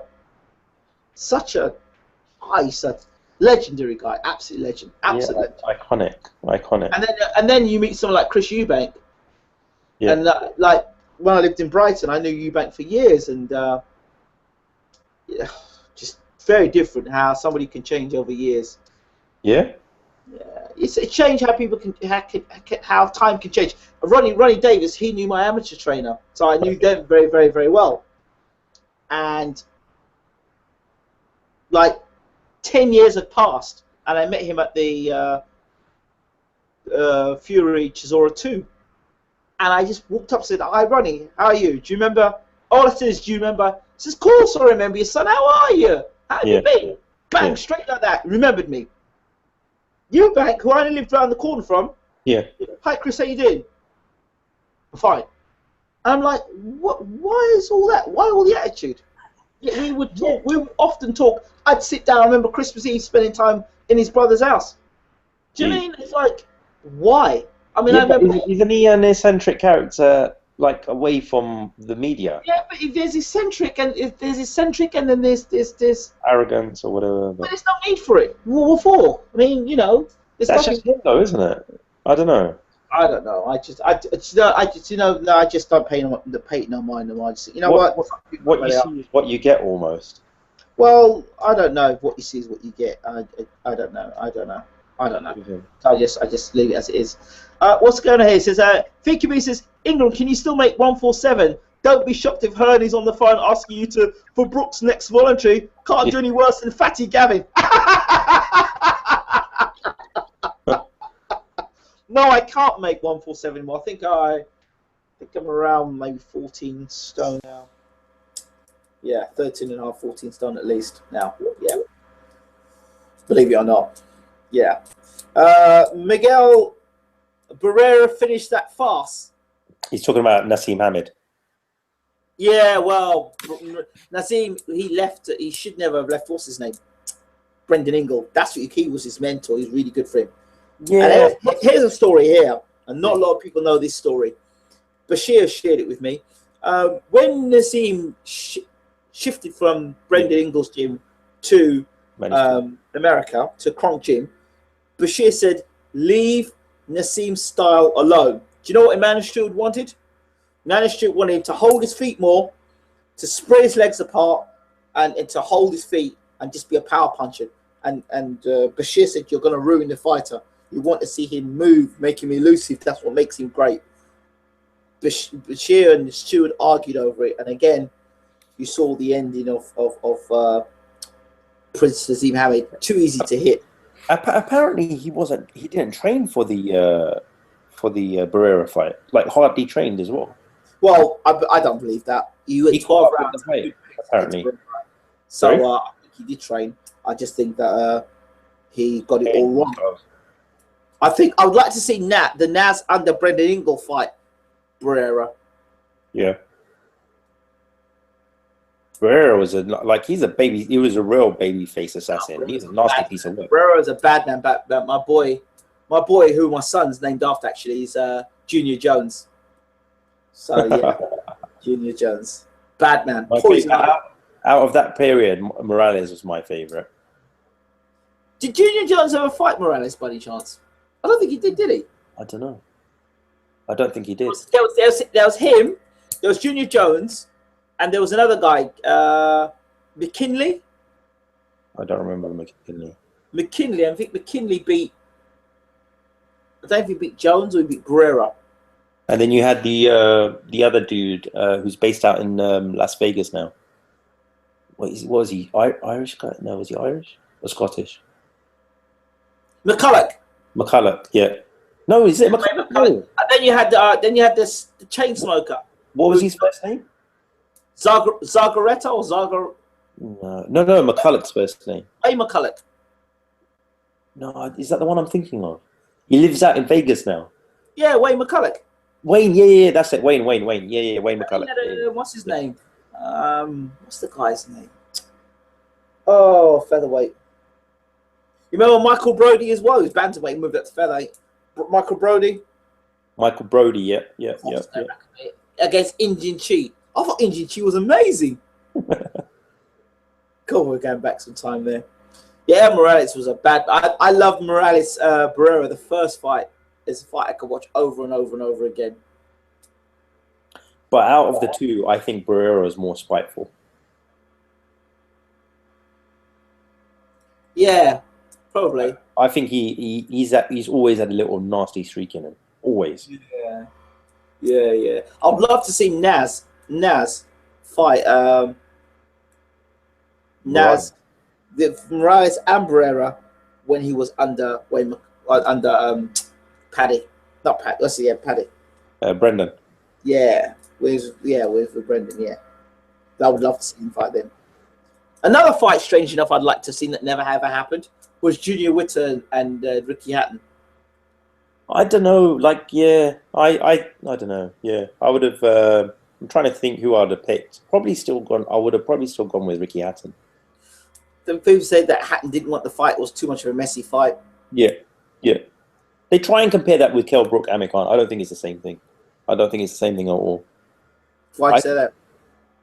Because I think the whole Amir Khan thing is more so he doesn't want Kell Brook to be. He doesn't want him to get recognition and money off Amir Khan's name. I don't think he would necessarily mind him doing that if he had gone out and done something himself, right? Continuously. Right. Whereas Amir Khan's been on the road, he's been doing all these camps, he's fought. All right, this is realistic. If Errol Spence can get past Chris Algier, which I think a lot of people would hope he can. I don't know. That's a tough fight, I think. If he gets past Chris Algier, does he fight Kell Brook and beat Kell Brook? What do you think? I do rate Kell Brook, actually. I do rate him. I'm not sure if he can really do it at the top level, but he definitely has a lot of spite. I think he's got decent power. Mm-hmm. I think he's got great movement, fantastic movement, great reflexes. Mhm. But that whole the first fight he had with what's his name, the American chap, Porter. not Porter. The two fights he had. Carson Jones. Carsten Jones. Yeah, who I told Abel Sanchez, don't ever bring him back to the UK again. That was actually, funny enough, I was actually watching that in Lake Windermere, and one of the cottages had Wi-Fi. Yeah. And we were all huddled around the tent watching in the tent, watching it on my iPad. I could not believe. I backed Carson Jones to win that fight by knockout late against the first one. The first one. I did, yeah. Why did you get that feeling? I had no idea. I didn't think Kell Brook had any sort of an inside game, and Carson Jones' best work comes on the inside. And I thought that Carson Jones, after 6 rounds, would get inside. Did you think you would have the power to do that? I did. Yeah, I did, because I thought Carson Jones punched hard enough. Yeah. And you saw. So what do you think about if he fought if Kell Brook fought Thurman and Thurman got on the inside? Thurman's not an inside fighter, though, is he? Let's be honest. But if he did, because he's got the power. See, I used to think that Thurman would destroy Brook. I ain't so sure now, because if Thurman decides to get on that back foot, then he fights. Yeah. Brook's fight. Yeah, exactly. And I'm not convinced in Thurman's chin either. I mean, the way he was getting rocked by Jesus Soto Carras. Yeah, I agree. I agree. I said to Keith, look, I said, I know you're trying to be macho and stuff, and I said, but that macho stuff is going to get you in serious trouble. Yeah. It's going to get, because he says, well, when you get out and it's raining, you're going to get wet. I said, yeah, but you don't deliberately go out there to get you. Yeah, and you take that kind of mentality and you end your career with brain damage. Well, he's trying to be a hero, isn't he? Exactly. I said to him in the interview, I said, listen, when you do that, eventually someone's going to... So is Cameron still on the call? Is he gone as well? I think he's gone, mate, and I think we should probably wrap up. Yeah, you should. 2:30 in the morning. Yeah, because it's getting to the point where it's taking us longer and longer to remember those old names. That's a good sign to say. Let's call it a night. Yeah, but we'll really appreciate you. No worries, man. Thank you so much. Thank you all for watching. This was only meant to be a test run. Only a test run. And we've gone, the test run started at, what time was the test run start? Mate, I think it was around 11:45 or something. Because I logged in and you were like, Beowulf's on here. And you messaged me saying, this is a test run. I was like, all right, guys, test run. Good luck. I'll be off. And you're like, no, hang around. We might have a little chat. That turns into 2.5 hours. I appreciate it. 2.5 hours later. But it's a test run. We know now that this can be the new format for boxing shows. No longer people have to keep typing. Awesome. So, absolute pleasure, mate. Hey, pleasure. Thank you so much. Thank you all for tuning in. Really appreciate you. Thanks for the love. And I'll see you guys soon. Maybe. Oh, tonight, actually, the reason why I did this is tonight is I'm going to do a boxing show because there's no boxing to talk about tomorrow night. So that's what it's for. What was this test run for? The test run was basically so that people could get in and talk as opposed to just having my boring voice all the time. So that's why I did the test run. So tomorrow night, we'll do a live show and we'll try and pack the room out and really get into it and probably preview some fights and maybe have some hot topics to talk about as well. And who knows, maybe I'll sneak in an interview as well. All right, awesome. I'm out. All right, take care, mate. See you guys. Bye.